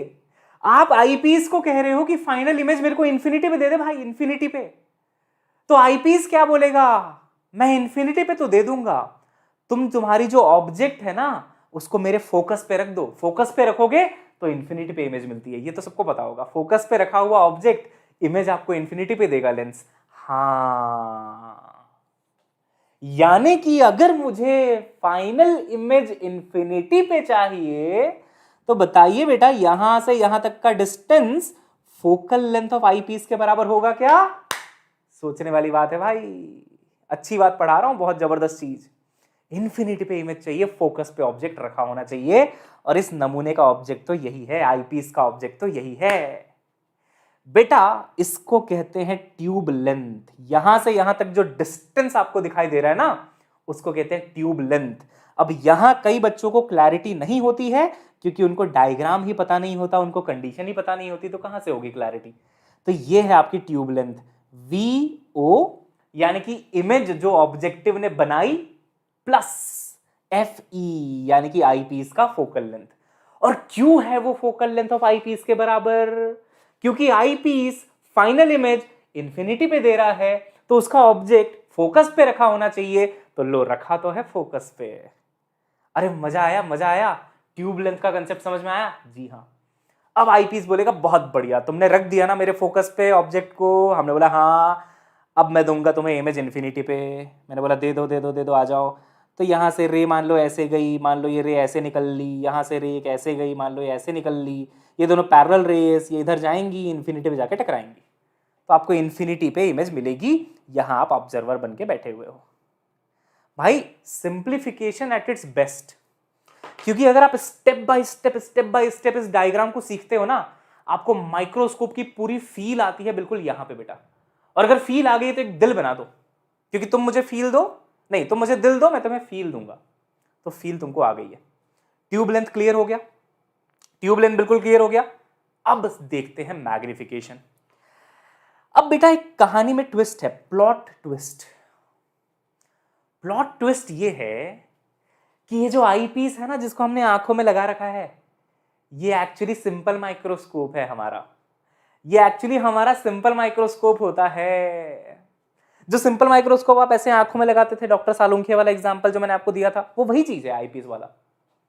सिंपल माइक्रोस्कोप के साथ एक और लेंस लगाया गया है और वो है आपका ऑब्जेक्टिव वाला। तो बेटा अगर मैं मैग्निफिकेशन लिखूंगा ना तो देखो क्या लिखूंगा, एम ऑब्जेक्टिव। ऑब्जेक्टिव लेंस का मैग्निफिकेशन, किसी भी लेंस का मैग्निफिकेशन होता है V by U, V by U. अब क्योंकि ये ऑब्जेक्टिव है ना तो V O upon U O नहीं हो जाएगा। सही तो कह रहे हैं, सोचो जरा। Objective V O U O, V O upon U O, खत्म। वी बाई यू तो होता है मैग्निफिकेशन, हाँ, multiplied by magnification of eyepiece. और अभी अभी पता चला है कि गंगाधर ही शक्तिमान है, यानी कि आईपीस तो सिंपल माइक्रोस्कोप है। तो अगर इमेज इंफिनिटी पे बनती है, अगर इमेज इंफिनिटी पे बनती है तो सिंपल माइक्रोस्कोप का मैग्निफिकेशन d अपॉन एफ होता है। अच्छा, d अपॉन एफ होता है, तो यहां भी वही होगा, यहां थोड़ी ना अलग हो जाएगा, d अपॉन एफ हो जाएगा। लेकिन क्योंकि वो आईपीस है तो एफ ही लिख लेंगे। डन एंड डस्टेड है बेटा, हिला दिया एकदम, खत्म। कंपाउंड माइक्रोस्कोप पानी पानी हो चुका है। उसके बैकग्राउंड में गाने चल रहे बेटा, मैं पानी पानी हो गई, है ना। ठीक है, क्लियर है। हाँ जी, तो मैग्निफिकेशन क्लियर है सर, ये वाला एकदम क्लियर हो गया बेटा, बहुत अच्छे से, है ना। चलिए आगे बढ़ते हैं, आगे बढ़ते हैं। दूसरी सिचुएशन, दूसरी सिचुएशन आपने, अब थोड़ा फास्ट करेंगे इसको, ठीक है, स्पीड थोड़ा सा बढ़ा देंगे बेटा, थोड़ा सा बढ़ा देंगे, हल्का सा तेज कर देंगे, क्योंकि सेम चीज रिपीट करनी है, ठीक है। दूसरी कंडीशन वही हुआ, देखो यहां पे ऑब्जेक्ट रखा हुआ है, डिस्टेंस है V O, sorry U O, my bad, U O is the distance of object, है ना। तो हमने बोला पहले वाले ऑब्जेक्टिव लेंस को कि थोड़ा मैग्नीफाई कर दो भाई, तो इसने कर दिया मैग्नीफाई, ये लो। हमने बोला मैग्नीफाई कर दो भाई, इसने कर दिया मैग्नीफाई। आज सब कुछ राइम हो रहा है, पता नहीं क्यों। आज दिल शायराना शायराना शायराना शायराना शायराना लगता है। वीओ, अरे बात समझ में आ गई। खुशी है बेटा, नीट का डेट आ गया ना, इसकी खुशी है बहुत ज़्यादा, अंदर से बहुत खुश हूँ, क्योंकि हमारे बच्चों को इतनी एंजाइटी, इतनी प्रॉब्लम हो रही थी, रोज इतने हजारों मैसेज आते थे कि सर कैसे पढ़ें, क्या पढ़ें। अब मैं हम आपको जो बताएंगे ना, अब जो स्ट्रैटेजी देंगे ना, चुपचाप फॉलो करना बस, क्योंकि डेट दिखाई दे रहा है आपको, एंड गोल दिखाई दे रहा है, आपके सामने क्लियर पिक्चर है कि कैसे कैसे क्या क्या करना है। बस अब आप हमारी सुनते जाओ और मचाते जाओ, है ना। देखो भाई, तो पहला स्टेप का मैग्निफिकेशन क्लियर है। ऑब्जेक्टिव को हमने बोला कि भाई मैग्नीफाई कर दे, उसने कर दिया, वीओ डिस्टेंस पे बना के दे दी इमेज। अब हम फिर से गए आईपीस के पास, आईपीस को कहते हैं भैया एक और मैग्निफिकेशन कर दो प्लीज, एक और मैग्निफिकेशन कर दो भैया प्लीज। कहता है कहां चाहते हो फाइनल इमेज। तो हमने बोला अच्छा, पिछली बार तो फाइनल इमेज इंफिनिटी पे बनवाई थी, इस बार डी पे बनवा लेते हैं। तो हमने बोला फाइनल इमेज डी पे बना दो भैया। तो ये डी पे जब इमेज बनाएंगे तो कैसे होगा, देखो मान लो एक रे ऐसे गई, मान लो एक रे ऐसे गई, है ना, ये कन्वर्ज होके ऐसे गई, तो मान लो इनका जो इंटरसेक्शन है, इंटरसेक्शन है, इंटरसेक्शन है, यहाँ कहीं पे आ रहा है, तो बेटा ये जो डिस्टेंस है ना यहां से लेके यहां तक का, ये डी हो जाएगा। ये आपकी फाइनल इमेज है, ये आपकी बेटा फाइनल इमेज है, एच डबल डैश लिख लीजिए आप, ये फाइनल इमेज है। तो पिछली बार फाइनल इमेज कहां पे बनी थी, इंफिनिटी पे। इस बार फाइनल इमेज कहां पे बनी है बेटा, डी पे। पिछली बार ट्यूब लेंथ का एक प्रॉपर फॉर्मूला निकल के आया था जो फिक्स है, क्योंकि ये वाला डिस्टेंस हमने पता किया था ये एफ के बराबर होगा, क्योंकि एफ पे रखने से ही तो इमेज इंफिनिटी पे बन रही थी, तो ये एफ के बारे में हमें पता था, तो ट्यूब लेंथ निकाल लिया वीओ प्लस एफ। यहां पे ना आपको डायरेक्ट वो नहीं दिखाई देता है, हालांकि अगर आप इंटरेस्टेड हो, इफ यू आर इंटरेस्टेड, मैं आपको इस केस में भी ट्यूब लेंथ निकालना सिखा सकता हूं। एक्चुअली वो ट्यूब लेंथ कैसे आता है ना, ऑब्जेक्ट के डिस्टेंस से आ जाता है, ऑब्जेक्ट ऑफ आईपीस। देखो तो ऑब्जेक्ट ऑफ आईपीस है क्या, वो आईपीस के लिए ऑब्जेक्ट कहां रखा है, वही तो बात हो गई। तो उसका फॉर्मूला हो जाता है बेटा वीओ प्लस यूई, लेकिन एक इंटरमीडिएट स्टेप बढ़ जाता है कि ये जो यूई है ना गिवन नहीं होता है। आप टेंशन मत लो, मैं आपको सिखा दूंगा। इसमें फायदा ये था कि एफ डायरेक्टली गिवन होता है, तो बस वीओ निकालो, एफ जोड़ दो, ट्यूब लेंथ आ जाता है। यहां पे वीओ निकालने के साथ साथ यूई भी निकालना पड़ेगा। एक एक स्टेप समझा दूंगा, ट्यूब लेंथ वाले क्वेश्चन करवा दूंगा, टेंशन मत लेना, बस तुम बस टेंशन मत लिया करो बेटा, है ना। यहां पे कोई फिक्स ट्यूब लेंथ का फॉर्मूला बन के आ रहा है क्या? नहीं आ रहा, यूई और वीओ के टर्म्स में आ रहा है, दोनों चीजें निकाली जा सकती हैं, कोई दिक्कत वाली बात नहीं है। तो ट्यूब लेंथ को समझना ज्यादा जरूरी है, रटना नहीं, है ना। अब आइए देखते हैं आगे, आगे बढ़ते हैं बेटा। देखिए मैग्निफिकेशन यहां पे भी वही हो जाएगा, magnification of objective multiplied by magnification of eyepiece. Objective का हो जाएगा सर वही अपना वीओ अपॉन यूओ, और आईपीस का क्या हो जाएगा बच्चे? डी पे बन रहा है image, 1 plus D upon F ई। दिल बना दो फटाफट। डिफरेंस बस इतना सा है कि पिछले वाले केस में जब इमेज इंफिनिटी पे हमने बनवाई थी तो यहां पे डी बाई एफ ई आया था, क्योंकि इंफिनिटी पे सिंपल माइक्रोस्कोप का डी बाई एफ होता है। लेकिन जब हमने डी पे बनाया फाइनल इमेज, डी डिस्टेंस पे, तो यहां पे 1 plus D by F E आ गया। एक सवाल करें बढ़िया सा मजेदार, करें? बता दो यार, चैट बॉक्स में बताओ, एक मस्त सवाल करें, ऐसा सवाल जिसको थोड़े समय तक करेंगे अपन, मतलब उसका धुआं उड़ा देंगे, मतलब ऐसे धुआं धागा खोल देंगे, बोलते हैं ना वीटी सर, वैसा कुछ, सब कुछ, मतलब उसमें क्या क्या नहीं निकाला जा सकता बेटा, सब निकाला जा सकता। तुम देखो बस सवाल, ठीक है। कंपाउंड माइक्रोस्कोप है जिसका आई पीस, बेटा मैं फिर से बोल रहा हूं, ये सवाल अगर तुम पूरा देख लोगे, ढंग से देख लोगे, और थ्योरी तो तुमने देखी रखी है अभी 5-10 मिनट जो चली है, तुमसे माइक्रोस्कोप का सवाल नहीं रुकेगा, ये याद रखना, ये अपने आप में इतना पावरफुल है। देखो compound microscope has an eyepiece of focal length 10 centimetre, objective of focal length 4 centimetre. देखो भाई, तो focal length of eyepiece 10, focal length of objective 4। बढ़िया फोकस करिए, ठीक है। Calculate the magnification if an object is kept at a distance 5 from objective. ओहो आहा, ये ऑब्जेक्टिव से कितना डिस्टेंस कह रहा है ऑब्जेक्ट का? 5। याद आया, हम ऑब्जेक्ट रखते थे ऑब्जेक्टिव के पास, और ऑब्जेक्टिव को बोलते थे भैया थोड़ा सा मैग्नीफाई कर दो, फिर बाद में और करवा लेंगे आगे जाके, थोड़ा कर दो प्लीज कर दो। ये वही वाला ऑब्जेक्ट है, 5 पे रखा है बेटा। फाइनल इमेज का फॉर्मेशन वो चाहता है least distance of distinct vision पे हो, और इन्होंने कैपिटल डी की वैल्यू आपको 20 दे रखी है। फाइनल इमेज कहां पे चाहिए? डी पे। आपसे क्या पूछा गया है? मैग्निफिकेशन, बट मैं इस क्वेश्चन पे पूरी पीएचडी करवा दूंगा। पहले मैं ये बता देता हूं कि जितना पूछा है उतना कैसे सॉल्व करोगे, ठीक। देखो भाई, तो सर मैग्निफिकेशन होता है इस केस में VO अपॉन UO, और फाइनल इमेज तो डी पे बना है, तो 1 प्लस डी अपॉन एफ ई। ये फॉर्मूला तो याद है ना बेटा। अगर यही चीज इंफिनिटी पे बनती तो हम लिखते VO by UO D by F ई, लेकिन क्योंकि ये डी पे बन रहा है तो सिंपल माइक्रोस्कोप में ये आ जाएगा और ऑब्जेक्टिव में ये आ जाएगा। अब देखिए इसमें क्या क्या गिवन है, क्या क्या गिवन नहीं है। आपको डी गिवन है 20, राइट। आपको एफ ई गिवन है बेटा कितना? 10। आपको यूओ गिवन है, यानी कि ऑब्जेक्ट का मतलब ऑब्जेक्टिव लेंस का ऑब्जेक्ट कहां रखा है ये गिवन है। देखो 5 सेंटीमीटर ये भी गिवन है। जो चीज गिवन नहीं है वो है वीओ। वीओ याद आया? इसको हम बोलते थे ना कि भैया इमेज बना दो, तो ये वीओ डिस्टेंस पे बनाता था, ये नहीं पता है मुझे। अब इस फॉर्मूले में सब गिवन है, सिर्फ वीओ गिवन नहीं है। आइए वीओ निकालना सीखते हैं। वीओ कैसे निकालेंगे? तो वीओ आप ऐसे निकालेंगे, आप फॉर्मूला लिखेंगे 1 अपॉन वी, है ना, माइनस 1 अपॉन यू बराबर 1 अपॉन एफ, बराबर 1 अपॉन एफ। बिल्कुल सही बात है। अभी मैं बस इतना बता रहा हूं कि जितना आपसे पूछा गया है सवाल में वो कैसे सॉल्व होगा। बाद में इस क्वेश्चन को एक्सटेंड करने वाला हूं मैं, मजा आएगा आपको, ठीक है। अच्छा यहीं से आज ही मैंने फॉर्मूला आपको पढ़ाया था कि वीओ का फॉर्मूला ऐसा बन जाता है UOFO upon UO plus FO। याद है ना, V बराबर UF upon U plus F। Side change, पक्षांतर खत्म। आइए सबकी वैल्यूज यहां पे डालते हैं, सबकी वैल्यूज यहां पे डालते हैं। तो ये अपना लेंस था ऑब्जेक्टिव वाला, यहां पे अपना ऑब्जेक्ट रखा है, 5 सेंटीमीटर की यहां से दूरी गिवन है। जो इंसिडेंट रे है वो आगे की तरफ जाएगी, तो राइट वर्ड्स अपना बेटा पॉजिटिव हो जाएगा। सही है ना, सही चल रहा है ना। अब हम पूछेंगे ऑप्टिकल सेंटर से कि ऑप्टिकल सेंटर ये जो ऑब्जेक्ट है वो किधर है तुम्हारे से, किधर रखा हुआ है? तो ये बोलेगा लेफ्ट की तरफ रखा हुआ है ना बेटा। ऑप्टिकल सेंटर से ऑब्जेक्ट लेफ्ट की तरफ रखा हुआ है। तो क्या आप ये बात मानते हैं कि ऑब्जेक्ट का डिस्टेंस -5 लिया जाना चाहिए?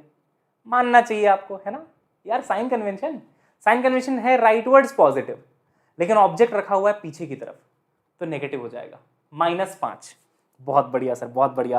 तो यहां पे लिखा -5। ऑब्जेक्टिव का फोकल लेंथ 4 गिवन है, देख लो भाई 4 सेंटीमीटर, तो यहां पे आ गया 4, ये तो पॉजिटिव है क्योंकि बाई कॉन्वेक्स है। नीचे फिर से आ जाएगा, देखो -5 + 4, बेटा वीओ कितना आया, बेटा वीओ कितना आया, -20 अपॉन -1, 20 सेंटीमीटर आया, सभी का आया 20 सेंटीमीटर। यस, यानी कि हमने जो ऑब्जेक्टिव से एक इमेज बनवाई, इंटरमीडिएट वाली इमेज, वो वीओ बराबर 20 सेंटीमीटर पे फ्रेम हुई है, इस ऑब्जेक्टिव से 20 सेंटीमीटर आगे बनी है। बहुत बढ़िया। अब देखो मैग्निफिकेशन तुरंत आ जाएगा, जितना इस सवाल में बोला गया है वो निकालना बहुत आसान है, वीओ बस निकालना था। अब देखो मैग्निफिकेशन आ जाएगा, तो वीओ की वैल्यू 20, यूओ का मैग्नीट्यूड डाल दो बस 5, सिर्फ मैग्नीट्यूड से काम हो जाता है। 1 + डी की वैल्यू देखो 20 गिवन है, वैसे तो 25 होता है, यहाँ पे 20 गिवन है, जो गिवन है वही लेंगे। एग्जामिनर से पंगा नहीं लेना है, जो बोल रहा है वो कर दो। डी को 20 बोल रहा है, 20 लिख दो। एफई कहाँ गया, 10, तो ये हो जाएगा 2, 2 + 1 3, 20 × 3 60, 60/5, 12 इज द आंसर। कितने लोगों का आंसर आया बेटा, 12। देखो मैग्निफिकेशन में ना माइनस प्लस का इतना मत सोचा करो, मैग्नीट्यूड निकाल के छोड़ दो। बाकी नेगेटिव आएगा, मैं मानता हूं। नेगेटिव क्यों आता है, क्योंकि देख लो ना, ऑब्जेक्ट ऐसे रखा हुआ है, इमेज उल्टी बनती है फाइनल वाली, तो नेगेटिव तो आना है। और आप अगर साइन के साथ रखेंगे तो आपको नेगेटिव दिखाई भी देगा, बट आपसे मैग्नीट्यूड ही पूछा गया है, तो 12 इज द आंसर। यार एक बार दिल बनाओ तो बेटा, क्योंकि तुम्हारे दिल देख के मुझे थोड़ा सा हौसला मिलेगा कि क्या मैं इसी क्वेश्चन में पूरी पीएचडी करा सकता हूं अपने बच्चों को। अगर तुम दिल बनाते हो तो मैं कराऊंगा, बनाओ फटाफट। अब आगे देखते हैं। तो अभी तक सर ने क्या बोला, देखिए अभी तक सर ने बोला कि भैया ये जो ऑब्जेक्टिव लेंस है, अब पूरी पीएचडी यहां ये सीख लिया, माइक्रोस्कोप ढंग से सीख लिया, कोई परेशानी वाली कोई बात नहीं रह जाएगी फिर। तो हमने बोला बेटा कि ऑब्जेक्ट कहां रखा हुआ है, 5 सेंटीमीटर पे रखा हुआ है। फिर हमने खूब दिमाग लगाया, फॉर्मूला लगाया, तो वीओ निकल के आया कितना बेटा, 20 सेंटीमीटर। सही कह रहा हूं, वीओ कितना निकल के आया है, 20 सेंटीमीटर। यानी कि यहां से लेके यहां तक का डिस्टेंस, जहां पे पहली इमेज बन रही है ना हमारी इंटरमीडिएट वाली, वो 20 सेंटीमीटर बन रही है। अब मैं आपको अगर इसी सवाल में ट्यूब लेंथ पूछ लेता कि बताओ ट्यूब लेंथ कितना है, तो कैसे बताते, वो सवाल करवाता हूं। अच्छा, ये इंफिनिटी वाला केस नहीं है, फाइनल इमेज कहां बन रही है, डी पे, तो ये इंफिनिटी वाला केस नहीं है। इंफिनिटी वाला केस होता है तो ट्यूब लेंथ बहुत आसान है, इंफिनिटी वाले केस में तो VO + FE हो जाता है। तो इंफिनिटी वाला केस अगर होता तो VO + FE हो जाता, कोई प्रॉब्लम नहीं थी, आपको बताया मैंने। क्योंकि इंफिनिटी पे इमेज बनाने के लिए ऑब्जेक्ट को FE पे रखना पड़ता है, आई पीस के फोकल लेंथ पे रखना पड़ता है। ये वो सिचुएशन नहीं है सैडली, लेकिन कोई बात नहीं, ज्यादा सैड होने की जरूरत नहीं है, हम बताते हैं ना कैसे होगा। देखिए अब आप जरा आई पीस पे फोकस करिएगा, आई पीस वाले लेंस पे फोकस करिएगा। इसका फोकल लेंथ आई थिंक हमें 10 गिवन है, if I am not wrong. हाँ सर 10 गिवन है, बिल्कुल सही कह रहे हो सर आप। अब आगे बताओ सर क्या करना चाहते हो। इसका focal length of eyepiece 10 given है। हमने आई पीस को बोला कहां पे इमेज बनाने, डी पे, तो इसके लिए इंसिडेंट रेस तो इधर है, लेकिन फाइनल इमेज कहां पे बन रही है बेटा, डी पे बन रही है, डी पे। अच्छा डी का मतलब कितना, 20, यहां पे 20 गिवन है भाई। क्या मैं कह सकता हूं इमेज के लोकेशन का मैग्नीट्यूड, इमेज जहां बना रहा है आईपीस, क्या वो मैग्नीट्यूड 20 सेंटीमीटर है? अरे तुम तो बस मैग्नीट्यूड देखो भाई, तुम बस मैग्नीट्यूड देखो फिलहाल, 20 सेंटीमीटर है या नहीं ये बताओ मुझे। बिल्कुल है सर, 20 सेंटीमीटर है सर। इसके फोकल लेंथ का मैग्नीट्यूड कितना है बेटा, 10 सेंटीमीटर है। तो क्या तुम ये निकाल लोगे कि इसका ऑब्जेक्ट कितने डिस्टेंस पे रखा होगा, यूई निकाल लोगे, कितने डिस्टेंस पे ऑब्जेक्ट रखा होगा, निकाल लेंगे। और अगर यूई निकाल लिया यहां से, तो यहां से यहां तक की लेंथ क्या हो जाएगी, 20 + UE, that will be your length of the tube. दिल बनाओ अगर मजा आया सुनने में अच्छा लग रहा है, बहुत सिंपल है, कोई बड़ी बात नहीं है। आप ऑब्जेक्टिव से वीओ निकाल सकते हैं, वीओ निकालने के बाद आपको यह पता है कि आईपीस अपना फाइनल इमेज डी पे बना रहा है। अगर आईपीस इमेज डी पे बना रहा है, उसका फोकल लेंथ गिवन है, तो क्या मैं ये पता नहीं कर सकता कि उसका ऑब्जेक्ट कहां रखा होगा? कर सकता हूं, क्यों नहीं कर सकता। तो यही तो है उसका ऑब्जेक्ट, तो यही डिस्टेंस तो चाहिए ट्यूब लेंथ निकालने के लिए कि आईपीस और ऑब्जेक्टिव के बीच का डिस्टेंस कितना है। करके बताओगे कितना आ रहा है? करके बता दो बेटा कितना आ रहा है। तो यहां से आप लिखेंगे 1/v माइनस 1/u बराबर 1/f। हमें यहाँ पे u निकालना है, ue निकालना है। तो देखो 1/u का फॉर्मूला पता है क्या हो जाएगा? 1/v minus 1/f। अरे पक्षांतर किया भाई, साइड चेंज किया है बस। अब v की वैल्यू और f की वैल्यू डाल दोगे, आपका आंसर आ जाएगा। मैं तो इसको थोड़ा शॉर्ट फॉर्म में ऐसे भी लिख सकता हूं, v माइनस f भी लिख सकता हूं मैं, कोई बड़ी बात नहीं है ना, f माइनस v ऐसे भी लिख सकते हैं आप। तो यहां पे v की वैल्यू डाल दीजिए, f की वैल्यू डाल दीजिए, वैल्यूज डालते ही आपका आंसर आ जाएगा। डाला, डाल के देखा, vf हो गया नीचे एलसीएम, f इधर आया, v इधर गया, f माइनस v। अच्छा, थोड़ा साइन कन्वेंशन भी देख लो। इंसिडेंट रेस तो इधर गई है ना, ये ऑब्जेक्ट है, इंसिडेंट रेस तो इधर गई है, तो इधर पॉजिटिव होगा, लेकिन इमेज पीछे की तरफ बनी है तो इमेज का लोकेशन तो नेगेटिव होगा।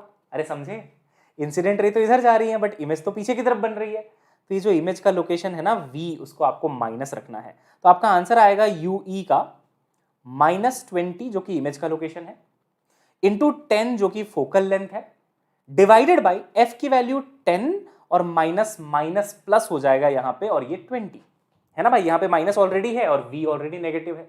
तो आपका आंसर आना चाहिए -200 डिवाइडेड बाई 30। चेक करो तो बेटा यही आ रहा है, तो -20/3 इज द ue का वैल्यू। और देखो ue भी नेगेटिव आया है क्योंकि वो भी पीछे की तरफ है। आप समझ रहे हैं मेरी बात को, पीछे की तरफ आया है वो भी। अब बस खत्म है सवाल, ue को v के साथ जोड़ दो, इसके साथ ये 20 प्लस ये कर दो आप।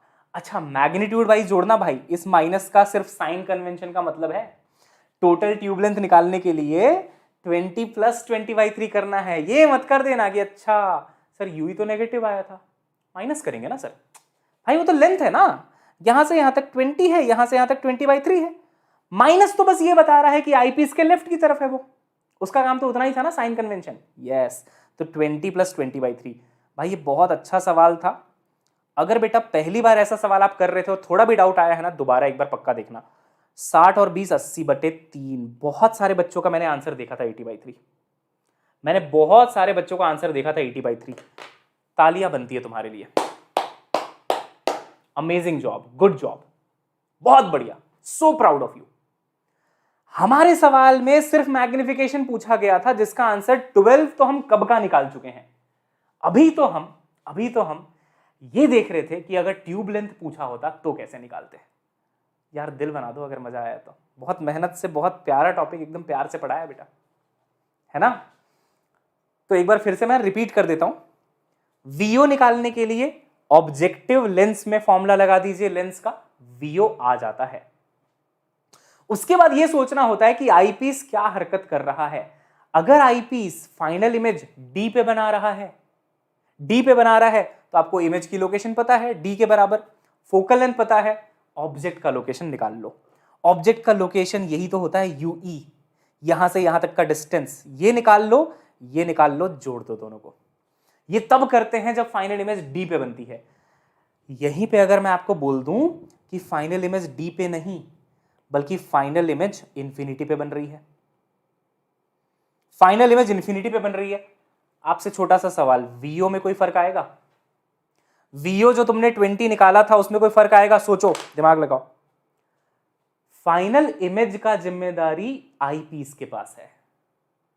ऑब्जेक्टिव के लिए तो अभी भी ऑब्जेक्ट -5 पे रखा हुआ है, उसका फोकल लेंथ अभी भी 4 ही है, तो वीओ में कोई फर्क नहीं पड़ेगा। भले आप अपनी फाइनल इमेज इंफिनिटी पे बनाइए चाहे आप डी पे बनाइए, वो जिम्मेदारी आईपीस के पास है, वो आईपीस के पास ही छोड़ दो भाई, ऑब्जेक्टिव का कोई लेना देना नहीं है, तो वीओ तो सेम आएगा। लेकिन अगर फाइनल इमेज इंफिनिटी पे है इसी सवाल में तो मैग्निफिकेशन चेंज हो जाएगा। Magnification will be VO upon UO into D upon F.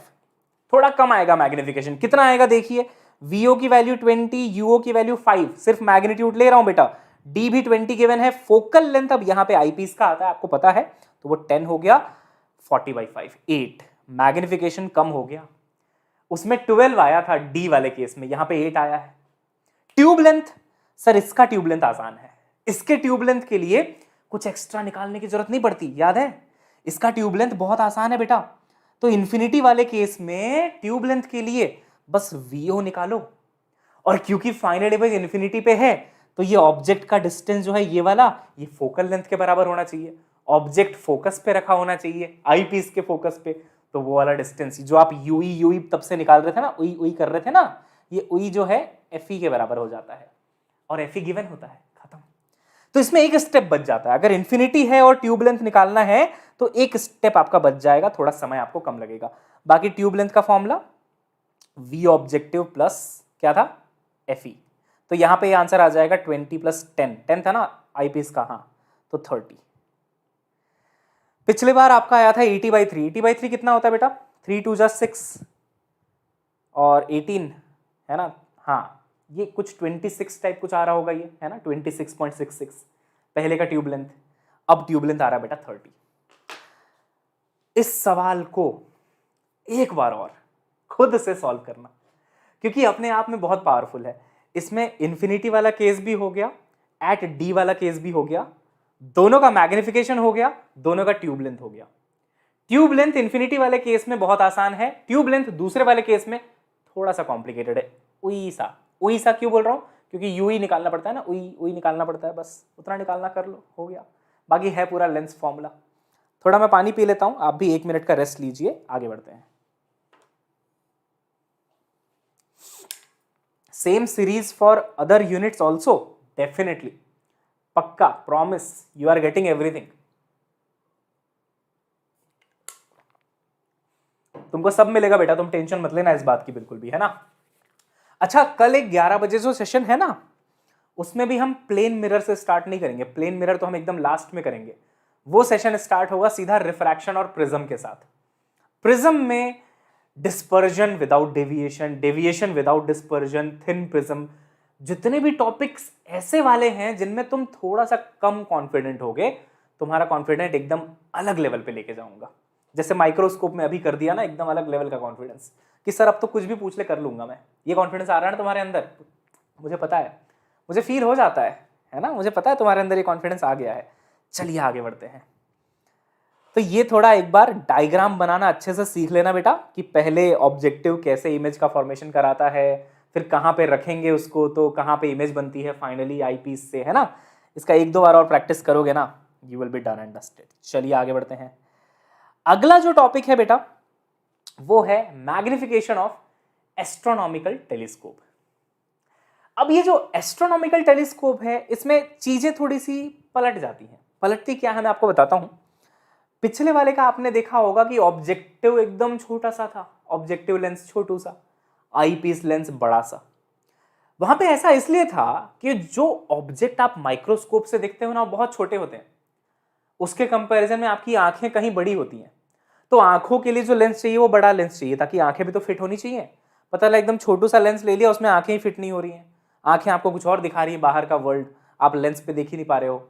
तो इसलिए वहां पे आईपीस बड़ा था, ऑब्जेक्टिव छोटा था।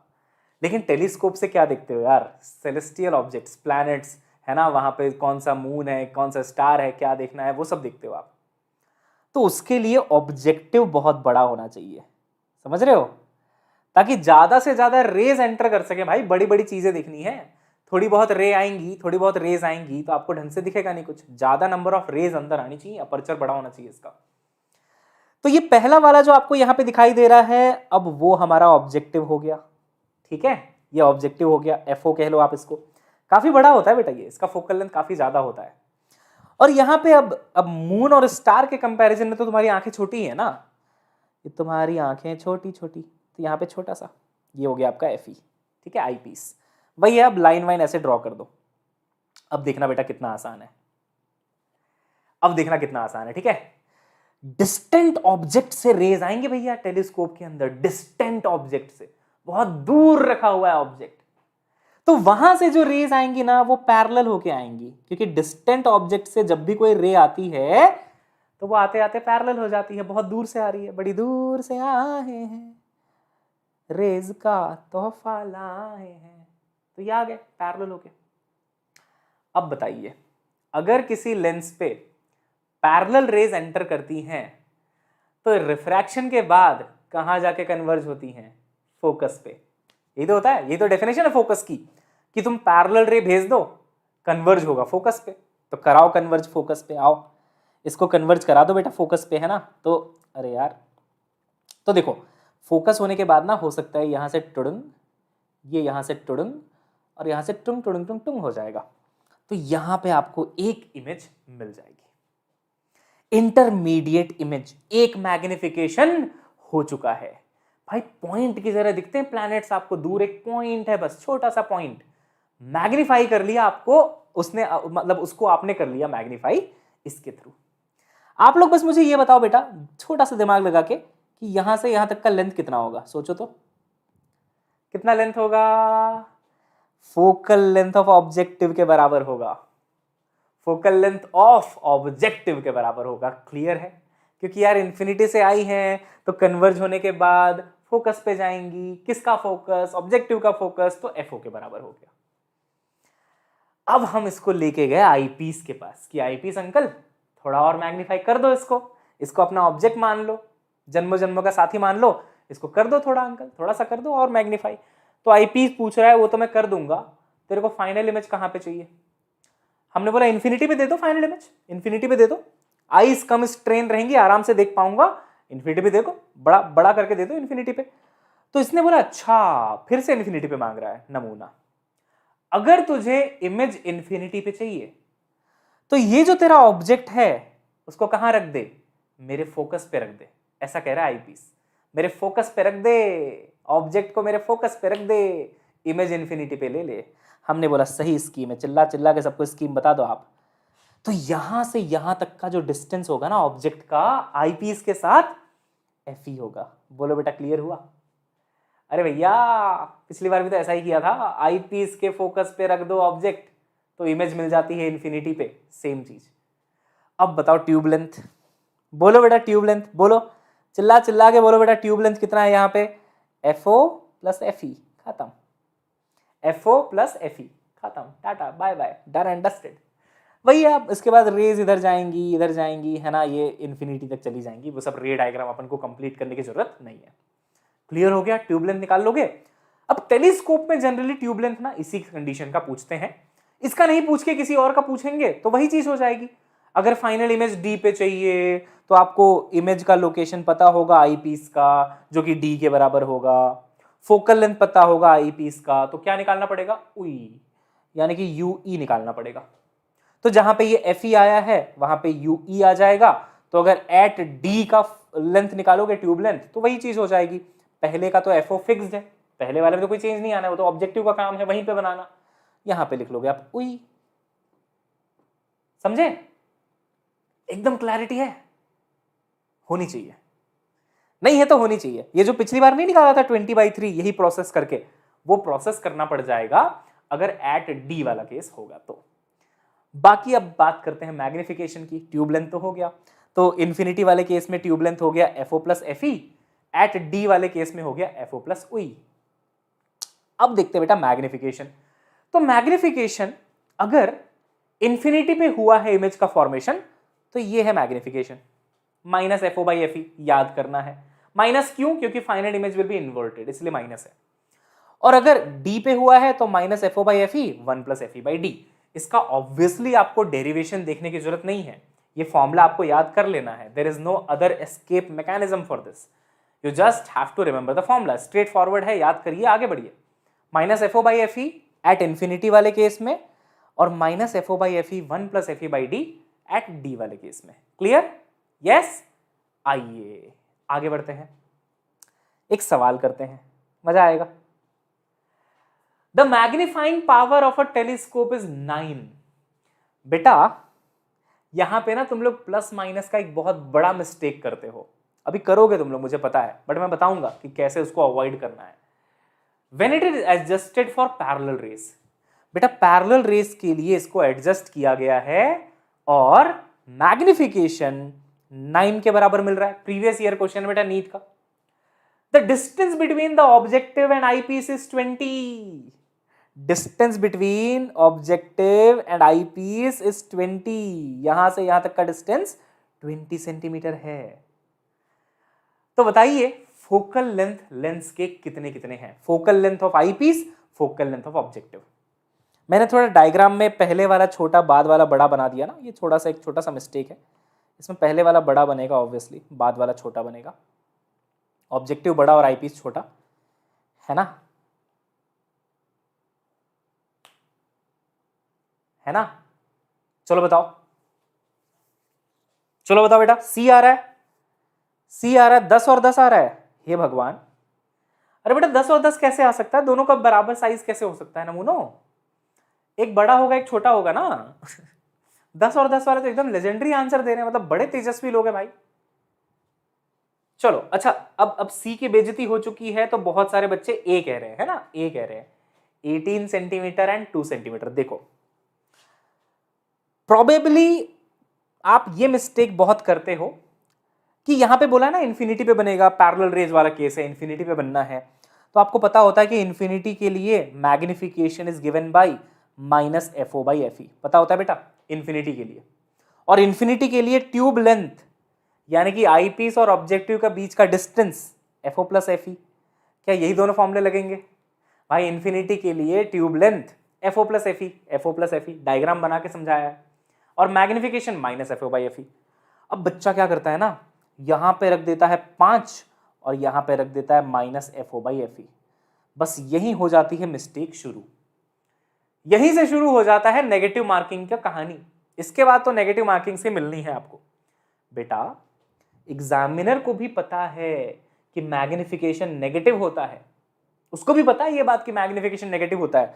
तुम यहां फॉर्मूले में नेगेटिव लिख के ज्यादा स्मार्ट बनने की कोशिश मत करो, ये बात उसको भी पता है कि नेगेटिव होती है, लेकिन उसने सिर्फ मैग्नीट्यूड दिया है ना, उसने तो सिर्फ 9 लिखा है ना। तो अगर उसने सिर्फ मैग्नीट्यूड लिया है तो तुम क्यों ज्यादा स्मार्ट बन रहे हो? तुम भी मैग्नीट्यूड लो, तुम भी मैग्नीट्यूड लो, वरना आंसर गलत आ जाएगा बेटा। तो मैग्नीट्यूड लिखो बस यहां पे आप, तो मैग्नीट्यूड 5 और मैग्नीट्यूड लेना है तो ये प्लस ही रहेगा, माइनस नहीं रहेगा। ये मिस्टेक बहुत होता है बच्चों से, बहुत मिस्टेक होता है ये वाला। अच्छा 9 है, my bad, sorry sorry sorry, अरे जो भी है, नंबर में क्या रखा है, 9 है, सॉरी। लेकिन जो मैं समझा रहा हूं समझे ना आप, उसने अगर -9 बोला होता तो आप समझ जाते कि अच्छा उसको मैग्निफिकेशन का सिर्फ मैग्नीट्यूड नहीं साइन से भी मतलब है उसको, तब आप ऐसे लिखते कि -9 बराबर minus F O upon minus F E, मतलब minus F O upon F E, तो फिर भी माइनस माइनस कैंसिल हो जाते, तो 9 बराबर F O by F E ही आता। तो वो सिर्फ आपको मैग्नीट्यूड देते हैं और आप एकदम इमोशनल होके माइनस भी लगा देते हो। मुस्कान को अच्छे से याद है, मैंने स्पेशल पे बताया था, एक सवाल इसी पे हमने किया था बेटा। अब देखो ये बहुत आसानी से हो जाएगा। ये लेंथ ऑफ ट्यूब कितना गिवन है, दोनों के बीच का डिस्टेंस बेटा कितना गिवन है बताओ तो? 20, गलत तो नहीं कह रहा मैं? डिस्टेंस हाँ 20 तो है, ऑब्जेक्टिव और आईपीस के बीच का, सही है, वही तो है ट्यूब लेंथ। तो 20 बराबर F O plus F E एक इक्वेशन, 9 बराबर F O by F E दूसरा इक्वेशन। अब कुछ नहीं है, यहां से चाहो तो एफ ओ बराबर 9 एफ ई लिख लो पहले इस वाले इक्वेशन से, और इस चीज को उठा के यहां पे पटक दो एफ ओ के जगह पे, तो आपको मिलेगा 20 is equal to F O के जगह लिख लो 9 F E plus F E, तो ये हो जाएगा आपका 10 एफ ई। तो 10 एफ ई बराबर 20, तो एफ ई बराबर 20/10, 2 सेंटीमीटर आया, एफ ई बराबर 2 सेंटीमीटर। अब सोचो अगर एफ ई आ रहा है 2 सेंटीमीटर तो इसको कितना होना चाहिए, 18, तो ये आ जाएगा आपका 18 सेंटीमीटर, है ना बच्चों? तो 18 एंड 2 इज द आंसर। समझ में आया है, मजा आया है? तो दिल विल बनाओगे तो फील विल मिल जाएगा, बना दो फटाफट। आसान है, बहुत आसान है, माइनस मत लगाना जबरदस्ती। जब तक एग्जामिनर ने विथ माइनस साइन नहीं दिया तब तक माइनस मत लगाना। एग्जामिनर को पता है भाई कि इन्वर्टेड इमेज बनती है, उसको पता है, वो सिर्फ मैग्नीट्यूड दे रहा है। तुम स्मार्ट मत दोनों माइनस लिख के मत लिखो माइनस, है ना, यस, सिर्फ मैग्नीट्यूड की बात चल रही है। चलिए बेटा आगे बढ़ते हैं। Focal length of objective and eyepiece are 2 metre and 5 centimetre respectively. Final image is formed at least distance of distinct vision and infinity. तो बताइए दोनों केसेस में मैग्नीफाइंग पावर कितना होगा? ये हमने ना फास्ट ट्रैक बैच में भी किया था, अगर आपको याद होगा, है ना बच्चों? सेशन के ऊपर लिंक दिख रहा है क्या? चैट बॉक्स के ऊपर बेटा लिंक दिख रहा है क्या आप सभी को? आई होप दिख रहा होगा, है ना बेटा? हाँ, तो उस लिंक पे अगर आप क्लिक कर देते हैं तो वो लिंक आपको स्पेशल क्लास पे ले जाता है। है ना।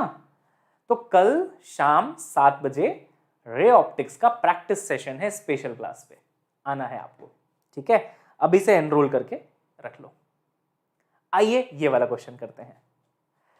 तो पहले बोल रहा है कि जब least distance of distinct vision में बनेगा इमेज तो बताओ, और इन्फिनिटी में बताओ।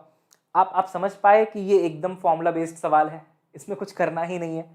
इन्फिनिटी वाले केस में फॉर्मूला होता है minus F O by F E, और दूसरे वाले केस का भी आपको फॉर्मूला पता है minus F O by F E 1 plus F E by D, है ना। दोनों को लगा दो, काम खत्म है। तो जब आप minus F O by F E लगाएंगे, अच्छा इसमें एक चीज ध्यान रखना, एक मीटर में गिवन है और दूसरा सेंटीमीटर में। हाँ ये देखो, ये मीटर में गिवन है, ये सेंटीमीटर में। खुद सोचो कौन सा बड़ा होगा, किसका फोकल लेंथ ज्यादा होगा, ऑब्जेक्टिव का। तो ऑब्जेक्टिव वाला 2 मीटर गिवन है, आईपीस वाला 5 सेंटीमीटर, वैसे लिखा हुआ है आपको दिख रहा है।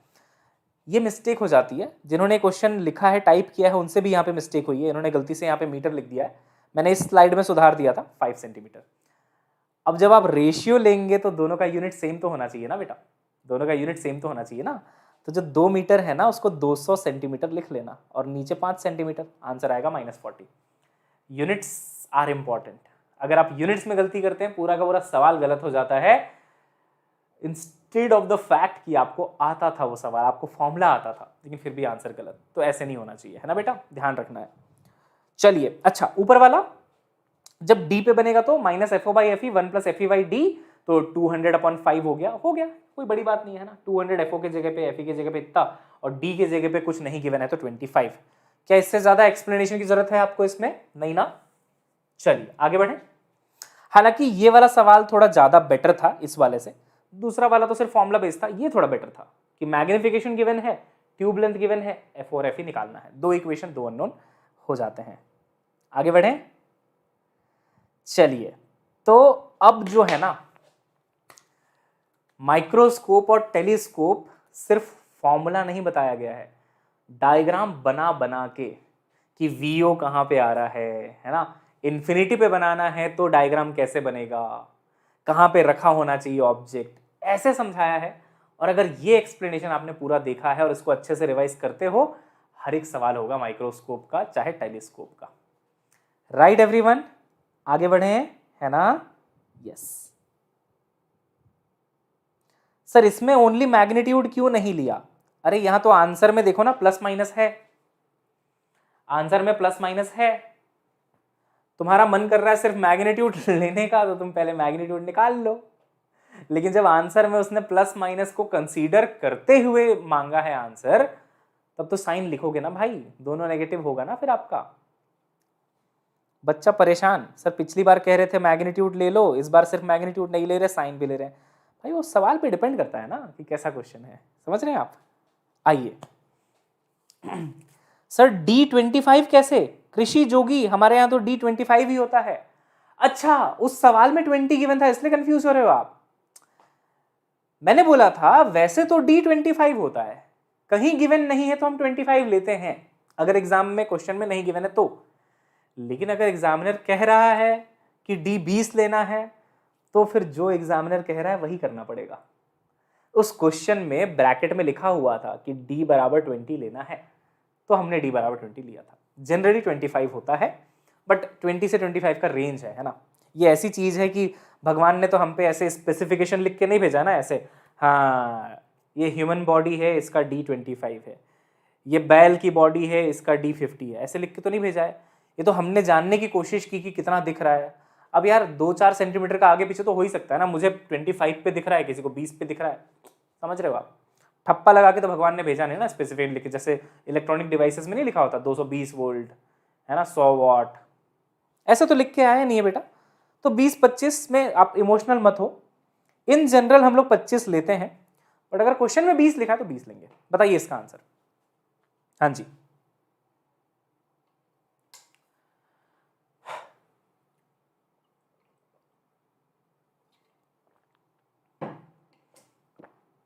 अगर फोकल लेंथ ऑब्जेक्टिव लेंस का बढ़ा दिया जाए,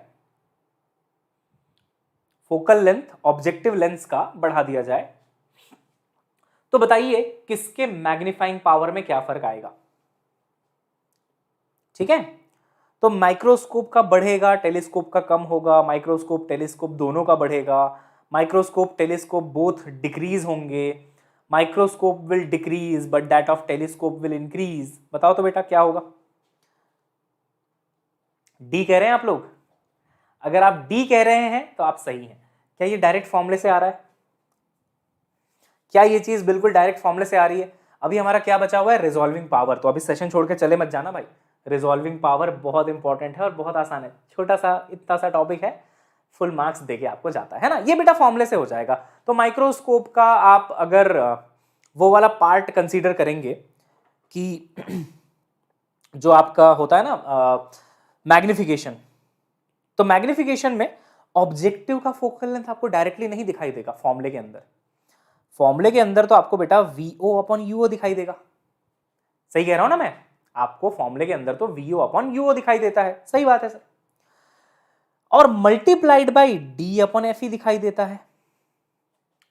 VO अपॉन UO का अगर आप फॉर्मूला निकालो F के टर्म्स में, FO के टर्म्स में, FO के टर्म्स में, तो आपको देखने को यह मिलेगा कि अगर आप FO को बढ़ाते हो ना तो ये वाली वैल्यू कम होती है, VO अपॉन UO कम हो जाता है।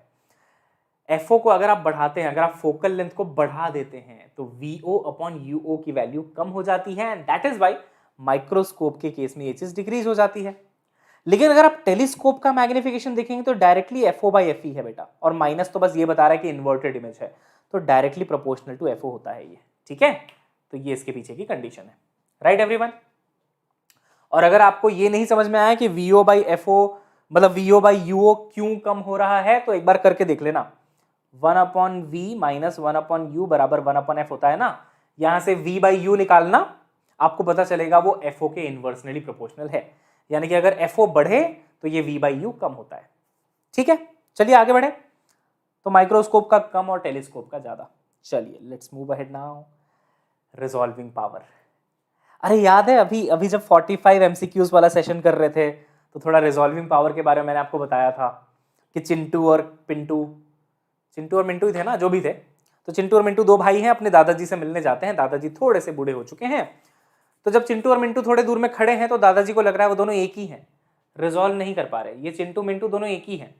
तो उनको सब बता रहे हैं कि दादाजी चिंटू मिंटू दोनों मिलने आए हैं आपसे। दादाजी कहते हैं क्यों पागल बना रहे हो बूढ़े आदमी को, एक ही बच्चा तो खड़ा है, सिर्फ चिंटू खड़ा है। चिंकी और मिंकी का एग्जांपल ले लो, बहुत फेमस भी है यूट्यूब में, है ना, चिंकी और मिंकी। तो ये चिंकी है और ये मिंकी, तो चिंकी मिंकी दोनों एक ही दिख रहे हैं बेचारे को। अब जस्ट रिजॉल्व की कंडीशन ये होती है कि जस्ट अलग अलग वो देख पा रहे हैं। अगर थोड़ा आप डिस्टेंस कम कर दो ना, थोड़ा पास में ले आओ ना चिंकी मिंकी को, तो दादाजी देख पाएंगे अच्छा तुम दोनों थे, मुझे तो दूर से एक ही दिखाई दे रहा था। और ये है बेटा फुली रिजॉल्व, एकदम अलग अलग दिखाई दे रहे हैं, एकदम अलग अलग, एकदम आप डिस्टिंग्विश कर पा रहे हो दोनों चीजों को। तो सबसे पहले तो ना मैं आपको, हाँ दादाजी वाला क्वेश्चन हमने किया था, सबसे पहले मैं आपको ह्यूमन आई की रिजॉल्विंग पावर के बारे में बता देता हूं। अगर आप एक नॉर्मल ह्यूमन बीइंग है जिनकी आंखें ज्यादा चमत्कारी नहीं है ना, ज्यादा चमत्कारी आंखें नहीं है आपकी, नॉर्मल आंखें जैसे सबकी होती हैं, तो बेटा आपकी नॉर्मल आंखें 2 पॉइंट्स को रिजॉल्व कर सकती हैं अगर उनके बीच का डिस्टेंस है 0.3 मीटर। अब ये सब यार फैक्ट से आता है, रिसर्च करके आता है, ऑब्जर्व करके आता है, तो आपको याद रखना है। इसका भी ठप्पा लगा के भगवान ने नहीं भेजा था, हाँ ये नॉर्मल ह्यूमन बीइंग है, 0.3 मीटर पे सामान होगा तो 1 किलोमीटर से देख पाएगा, ठप्पा लगा के भेज दो। और हमने पढ़ दिया, अच्छा थैंक यू भगवान जी, ये आपने बता दिया। कुछ नहीं बताया है, कोई स्पेसिफिकेशन नहीं, बॉडी में कोई बार कोड नहीं लगा हुआ है, सब रिसर्च से पता चलता है। तो अगर 0.3 मीटर के डिस्टेंस में 2 ऑब्जेक्ट्स हैं तो आप इसको 1 किलोमीटर की दूरी से डिस्टिंग्विश कर सकते हो। तो अगर 1 किलोमीटर दूरी पे किसी नदी के ब्रिज पे तुम्हारा दोस्त और उसकी दोस्त दोनों खड़े हैं तो तुम 1 किलोमीटर दूरी से डिस्टिंग्विश कर पाओगे कि अच्छा ये सही स्कीम है 1 किलोमीटर की दूरी से। तो ये आपको याद रखना है। जैसे मैंने क्वेश्चन कराया था 45 MCQs वाले सेशन में कि 2 पेड़ हैं, उनके बीच का डिस्टेंस मेरे ख्याल से 3.14 मीटर गिवन था। तो एक नॉर्मल ह्यूमन बीइंग कितनी दूरी से इन 2 पेड़ों को अलग अलग देख सकता है? तो आई थिंक वो दूरी आई थी बेटा 10 किलोमीटर के आसपास। कैसे करेंगे? 0.3 मीटर पे होने पे 1 किलोमीटर से देख सकते हैं अलग अलग। 0.3 मीटर पे होने पे 1 किलोमीटर की दूरी से देखा जा सकता है। तो अगर वो डिस्टेंस 1 मीटर हो जाए दोनों ऑब्जेक्ट्स के बीच का, तो कितनी दूरी से देख पाऊंगा? 1/0.3 किलोमीटर से देख लूंगा। तो अगर वही डिस्टेंस 1 मीटर की बजाय 3.14 मीटर हो जाए तो 3.14 मीटर में ऐसे कर लूंगा। यूनिटरी मेथड बेटा, है ना। तो आपको बस इतना याद रखना है कि अगर 0.3 मीटर का डिस्टेंस है तो आप 1 किलोमीटर से देख सकते हो। बाकी अगर आपको एंगुलर रेजोल्यूशन चाहिए ह्यूमन आईज का, तो वो होता है बेटा 1/60 डिग्री। अगर इतना एंगल है ना, इतना एंगल अगर आपकी आंखों में ऐसे फ्रेम हो रहा है ना चिंकी और मिंकी का, अगर वो 1/60 से ज्यादा है तो आप देख पाओगे, कम है तो नहीं देख पाओगे। तो ये उसकी लिमिट है बेटा, लिमिट ऑफ रेजोल्यूशन, ठीक है, 1/60 डिग्री। हालांकि ये थोड़ा सा एक्स्ट्रा स्टफ है, बहुत फ्रीक्वेंटली नहीं पूछा जाता, बट ये याद रखो, इससे आपका काम हो जाता है, ठीक है। तो 0.3 मीटर का डिस्टेंस है तो 1 किलोमीटर। इससे सीखने को क्या मिलता है? अगर तुम किसी के साथ नदी के ब्रिज पे खड़े हो, तुम्हारा दोस्त 1 किलोमीटर दूर से तुम्हें देख रहा है, तो तुम कोशिश करो कि जिसके साथ आए हो उसके साथ 0.3 से ज्यादा डिस्टेंस रखो। 0.5 मीटर की डिस्टेंस पे खड़े हो जाओ बेटा, सोशल डिस्टेंसिंग भी मेंटेन हो जाएगी और वो इंसान 1 किलोमीटर दूर से पहचान नहीं पाएगा, है ना। नहीं, कम डिस्टेंस में, सॉरी, कम डिस्टेंस में, 0.3 से कम डिस्टेंस में तो ब्लर हो जाएगा विजन, अलग अलग नहीं देख पाएगा, ज्यादा नहीं कम, है ना बेटा, कम डिस्टेंस। हाँ, तो ऐसे 0.3 में रहोगे तब तो वो देख लेगा, पहचान लेगा कि अलग अलग है। 0.3 से कम डिस्टेंस, अरे यार ये तो सोशल डिस्टेंसिंग नहीं हो पाएगी फिर। ये मैं क्या सिखा रहा हूं बच्चों को? नहीं, ये एग्जाम्पल अच्छा नहीं है। ये बात मैं वापस लेता हूं और ये वीडियो से कटवा दिया जाएगा, है ना। ऐसा कुछ नहीं कहना चाहता था मैं, बट समझाना ये चाहता था कि अगर वो डिस्टेंस 0.3 से कम हुआ तो 1 किलोमीटर दूर खड़ा आदमी ये नहीं पहचान पाएगा कि वहां पे 2 लोग हैं, उसको लगेगा सिर्फ एक ही इंसान है वहां पे। ये समझा रहा था मैं, ठीक है। चलो पढ़ाई करते हैं, वरना तुम बदनाम कर दोगे। सीधा साधा इंसान हो यार मैं बिल्कुल। हाँ, फिजिक्स पढ़ाते समय सैवेज एग्जाम्पल्स देने लग जाता हूँ, वो अलग बात है, लेकिन इसकी वजह से मुझे गलत ना समझा जाए। हाँ चलिए, तो ये हो गया रिजॉल्विंग पावर ऑफ ह्यूमन आई। तो हर डिवाइस का, हर ऑप्टिकल इंस्ट्रूमेंट का एक रिजॉल्विंग पावर होता है। हमारी आंखें भी तो एक ऑप्टिकल इंस्ट्रूमेंट हैं, बहुत एडवांस हैं। ऐसा कैमरा तो आज तक कोई नहीं बना पाया जिसमें खुद ऑटो फोकस होता है ना, खुद लेंस का साइज कम ज्यादा होता है, कितना लाइट अंदर जाना है सब कम ज्यादा। बाकी कितना भी एडवांस कैमरा हो, तुम्हें सेट करना पड़ता है, अपर्चर इतना है, डेप्थ इतना रखना है। हमारी आंखें देख रहे हो, डेप्थ भी खुद मेंटेन कर लेती हैं, सब कुछ खुद मेंटेन कर लेती है। इससे अच्छा कैमरा आज तक बना ही नहीं है दुनिया में। खैर, तो ह्यूमन आई का आपको रिजॉल्विंग पावर समझ में आ चुका है। अब हम बात करते हैं बेटा रिजॉल्विंग पावर ऑफ माइक्रोस्कोप, ठीक है। माइक्रोस्कोप, तुम्हें क्या हुआ? तांत्रिक की बहुत जरूरत है मुझे, कुछ ना कुछ कांड होते रहते हैं। आज सुबह सुबह मैं सच बता रहा हूं, बिल्कुल सच्ची घटना है ना, एकदम सच्ची घटना पे आधारित है बेटा ये स्टोरी। यहाँ पे ना मैंने एक लाइट लगा रखी है, ये रिंग लाइट, ऊपर रिंग है जो ऊपर से थोड़ा ऐसे है ना येलो लाइट डालता है मेरे चेहरे पे। तो आज सुबह सुबह मैं तुम्हारा कंटेंट प्रिपेयर कर रहा था, वो वाले सेशन का जो सुबह आज हुआ था। मैं बैठा हुआ था, ये लाइट खड़खड़ खड़खड़ खड़खड़ खड़खड़ ऐसे हिलने लग गई, मतलब प्रॉपरली, मतलब मैंने लाइट को देखा प्रॉपरली ऐसे हिल रही थी। हालत खराब हो गई मेरी। मैंने जाके अपनी वाइफ को बोला कि गड़बड़ है, बैंगलोर वापस चलते हैं या तो यहाँ कोई और घर देखते हैं, बहुत बड़ी गड़बड़ है। मैं बच्चों के सामने ऐसे मजाक करता था कि देखो यहाँ भूत है वहाँ भूत है, ये तो सच हो गई बात। तो वो एक्चुअली दिल्ली से ही है, तो उन्होंने बोला वेलकम टू दिल्ली एनसीआर, यहाँ अर्थक्वेक्स आते रहते हैं, आपका दिल्ली एनसीआर में स्वागत है। तो हो सकता है छोटा मोटा कोई अर्थक्वेक आया था, मतलब ऐसा उनका कहना है। मैं तो अभी भी थोड़ा डरा हुआ हूँ कि क्या पता अर्थक्वेक था कि कुछ और था, दोबारा कुछ होगा तो पता चलेगा। फिर मैं न्यूज़ में ढूंढने भी लग गया कि अर्थक्वेक आया था क्या, तो उन्होंने बताया कि नहीं, छोटे मोटे तो यहाँ पे ऐसे ही आते रहते हैं, कभी कभी ऐसे थोड़ा सा हिल के निकल जाता है। आई होप ऐसा ही हो, दुआ करिएगा मेरे लिए कि ऐसा ही हो, है ना। चलिए बेटा, resolving power of microscope. Microscope 2 points को रिजॉल्व कर लेगा अगर उनके बीच की दूरी मान लीजिए डेल्टा डी है। तो देखिए रिजॉल्विंग पावर का फॉर्मूला क्या होता है, ठीक है। Resolving power is given by 1/डेल्टा डी बराबर 2 mu sine theta upon lambda. Theta क्या है पता है? जो पॉइंट्स 2 रखे हुए हैं ना माइक्रोस्कोप से देखने के लिए, जैसे चिंकी और मिंकी 2 पॉइंट्स थे हमारी आंखों से देखने के लिए, यहाँ पे 2 पॉइंट्स होंगे जो माइक्रोस्कोप देख रहा है। वो कितना एंगल सबटेंड कर रहे हैं आपके आईज पे या फिर ऑब्जेक्टिव पे, ये देखो कितना एंगल सबटेंड कर रहे हैं, वो थीटा हो जाता है। समझ में आ रही बात बेटा? ये जो एंगल है ना, हाफ कोन एंगल, इसको मैं डायग्राम बना के बताता हूँ वरना तुम कंफ्यूज हो जाओगे ना। देखो यहाँ पे एक पॉइंट है, यहाँ पे एक पॉइंट है, ठीक, और यहाँ पे आपका ऑब्जेक्टिव है। तो यहाँ से रेज निकलेंगी, यहाँ से रेज निकलेंगी, ऐसे जाएंगी, ऐसे जाएंगी। ये जो हाफ कोन एंगल होता है ना, वो आपका थीटा है। तो कितना एंगल बन रहा है वो चीज, ठीक है। मतलब दो एंड पे यार, दो एंड पे। मैंने डायग्राम थोड़ा सा गलत बना दिया, सुधार देता हूँ। दोनों एंड पे है ना, तो यहाँ से यहाँ तक ऐसा ऑब्जेक्टिव है, दोनों एंड पे। कोन का एंगल यार, सेमी कोन एंगल समझते हो ना, तो ऑब्जेक्टिव के पास जितना भी सेमी कोन एंगल बन रहा है दैट इज आवर थीटा।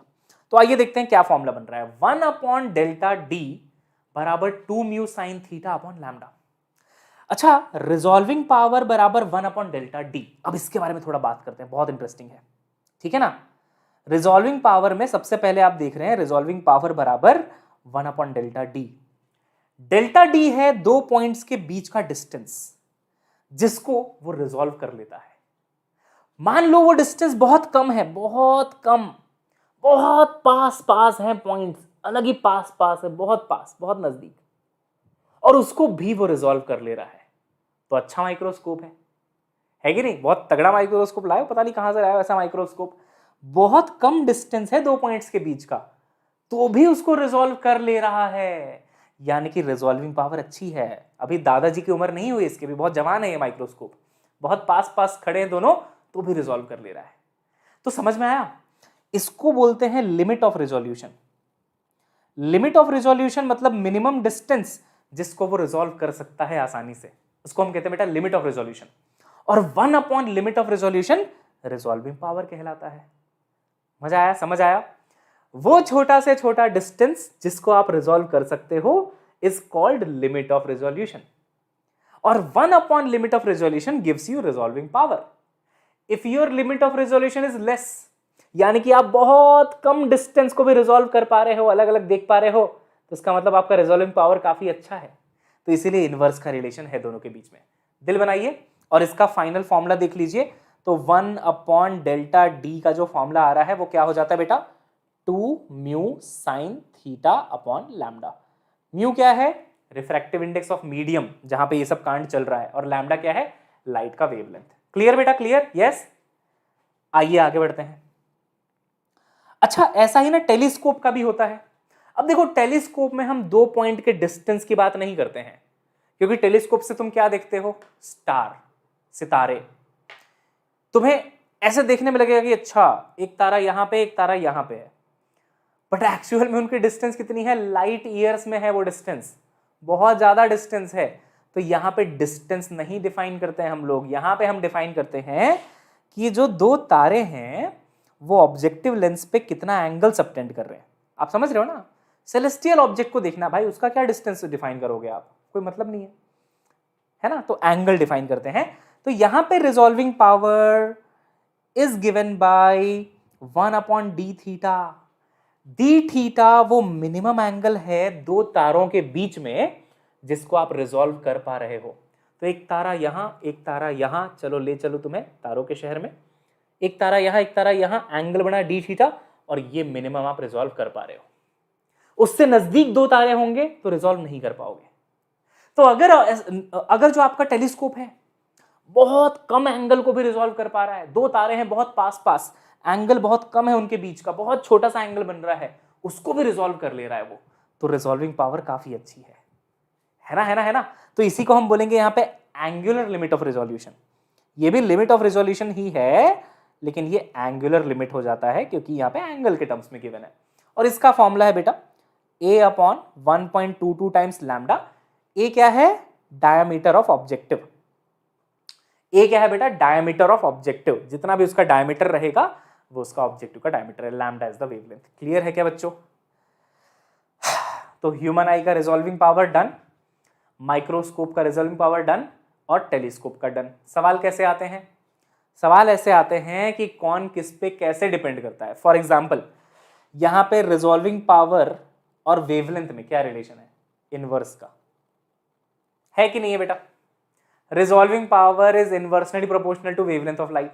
ऐसे सवाल आते हैं कि पहले रिजॉल्विंग पावर इतनी थी, वेवलेंथ को हमने डबल कर दिया, बताओ आप रिजॉल्विंग पावर कितनी हो जाएगी, हाफ हो जाएगी। सिंपल है, हाफ हो जाएगी, इनवर्स का रिलेशन है। ऐसे सवाल आते हैं।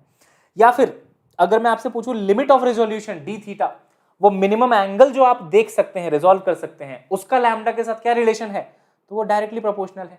देखो ना, ये भी नीचे है, ये भी नीचे है, तो दोनों एक दूसरे के डायरेक्टली प्रोपोर्शनल है। ऐसे क्वेश्चंस आते हैं। सिमिलरली अगर हम माइक्रोस्कोप की बात करें, माइक्रोस्कोप कहां गया, ये रहा बेटा माइक्रोस्कोप। तो माइक्रोस्कोप में कौन किसके प्रोपोर्शनल है, कौन किसके इनवर्सली प्रोपोर्शनल है। देखो अगर मैं पूछूं रिजॉल्विंग पावर में और वेवलेंथ में क्या रिलेशन है, तो देखो क्या है, again resolving power is inversely proportional to lambda. Limit of resolution यानी कि delta D proportional to lambda. अच्छा, म्यू के साथ क्या रिलेशन है रिजॉल्विंग पावर का, तो resolving power is proportional to mu, refractive index के प्रोपोर्शनल है, और जो डेल्टा डी है वो नीचे है, म्यू ऊपर है, तो limit of resolution inversely proportional to mu. यार फॉर्मूले में बस यही याद रखना है कि कौन किसके प्रोपोर्शनल है, कौन किसके इनवर्सली प्रोपोर्शनल है, दैट्स इट। अब देखिए एक सवाल, देखिए क्या है सवाल, बस ये लास्ट 2 सवाल है, फिर छुट्टी है आपकी, है ना। हाँ, लेकिन लास्ट में एक इंफॉर्मेशन है जो मैं आपको बताने वाला हूं भैया, तैयार रहिएगा। तो कहां गया क्वेश्चन, हाँ, 2 points separated by a distance of 0.1 mm, distance given है 0.1 mm चिंकी और मिंकी के बीच का, तो इसका मतलब आपको डेल्टा डी गिवन है, 2 पॉइंट्स के बीच का डिस्टेंस गिवन है। जस्ट रिजॉल्व कर लिया गया है, इनको रिजॉल्व कर लिया जाता है अगर वेवलेंथ ऑफ लाइट 6000 है। अब वो पूछ रहे हैं अगर मैं लाइट का वेवलेंथ 4800 कर दूं तो कितने डिस्टेंस में रिजॉल्व कर पाओगे आप।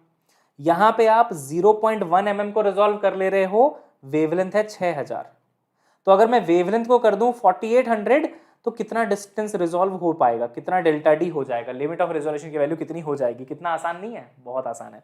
तो बस ये देखो कि डेल्टा डी और लैम्डा में क्या रिलेशन है। तो बेटा आपको पढ़ाया था ना अभी अभी, सारे रिलेशन लिखवाए थे, क्या प्रोपोर्शनल होता है, क्या delta D is proportional to lambda. भाई लिमिट ऑफ रेजोल्यूशन पूछा गया है, वो प्रोपोर्शनल है। अच्छा, यहीं पे अगर पूछ लेते रिजॉल्विंग पावर में क्या चेंज आएगा, तो वो इनवर्स होता है लैम्डा के। तो आप सिंपली बोलेंगे कि delta D is proportional to lambda, और फिर आपका आंसर आ जाएगा। देखो कैसे, so delta D is proportional to lambda, यानी कि डेल्टा डी अपॉन लैम्डा बराबर कांस्टेंट हो जाएगा। सही है, लैम्डा को नीचे ले आओ, उधर कांस्टेंट बच जाएगा। तो आप इसको ऐसे लिख सकते हो, delta D one upon lambda one बराबर delta D two upon lambda two. Simple mathematics, right everyone. तो डेल्टा डी टू कितना हो जाएगा, delta D one upon lambda one multiplied by lambda two, खत्म। तो डेल्टा डी वन कितना है 0.1, lambda one कितना है 6000, और लैम्डा टू कितना है 4800। ये 2 0 गए, ये 2 0 गए, बाकी आप सॉल्व कर लेना, कोई बड़ी बात नहीं है ना। तो ऊपर आ जाएगा 12 4 जा 48, 12 5 जा 0.4 अपॉन 5 आएगा बेटा। सही है, ये आपका आंसर आ जाएगा। ए आ रहा है, है ना। हाँ, 4 अपॉन 5 विल बी 0.8, तो 0.4 अपॉन 5 विल बी 0.08। खत्म, टाटा बाय बाय। क्लास खत्म नहीं हुई है, क्वेश्चन खत्म हुआ है। क्लियर है। रिजॉल्विंग पावर आसान है क्या भाई, माइक्रोस्कोप और टेलीस्कोप से तो आसान है। जो माइक्रोस्कोप में आपको इतना दिमाग लगाना पड़ता है कि इमेज कहाँ बन रही है, ऑब्जेक्ट कहाँ है, ये कहाँ है, वो कहाँ है, इसमें कुछ नहीं है। फॉर्मूला देखना है बस कि क्या पूछा है और किसके साथ वेरिएशन पूछा है, बस। और बाकी सारे वेरिएशंस मैंने आपको लिखवा दिए हैं ऑलरेडी उसी नोट्स के अंदर, कि अगर रिजॉल्विंग पावर पूछेगा तो वो लैम्डा के इनवर्सली प्रोपोर्शनल है। डेल्टा डी यानी कि लिमिट ऑफ रेजोल्यूशन, तो वो लैम्डा के डायरेक्टली प्रोपोर्शनल है। कभी कभी रिफ्रैक्टिव इंडेक्स के साथ पूछ लेते हैं कि अगर हवा से उठा के पानी में डाल दें तो क्या हो जाएगा, मैं पानी पानी, है ना, यही हो जाएगा। तो resolving power proportional to mu और delta D inversely proportional to mu. कर लोगे, कॉन्फिडेंस रखो भाई, ये बहुत आसान टॉपिक है बेटा, बहुत आसान है, बेकार में डरते हो इससे आप। डायमीटर ऑफ ऑब्जेक्टिव यानी कि ए गिवन है 0.1 metre, wavelength of light 6000 angstrom given है ना। कह रहे हैं it's resolving power would be approximately. भाई ये तो बहुत आसान है, ये तो बहुत आसान है। Resolving power of a telescope a upon 1.22 into lambda. A given है, लैम्डा गिवन है।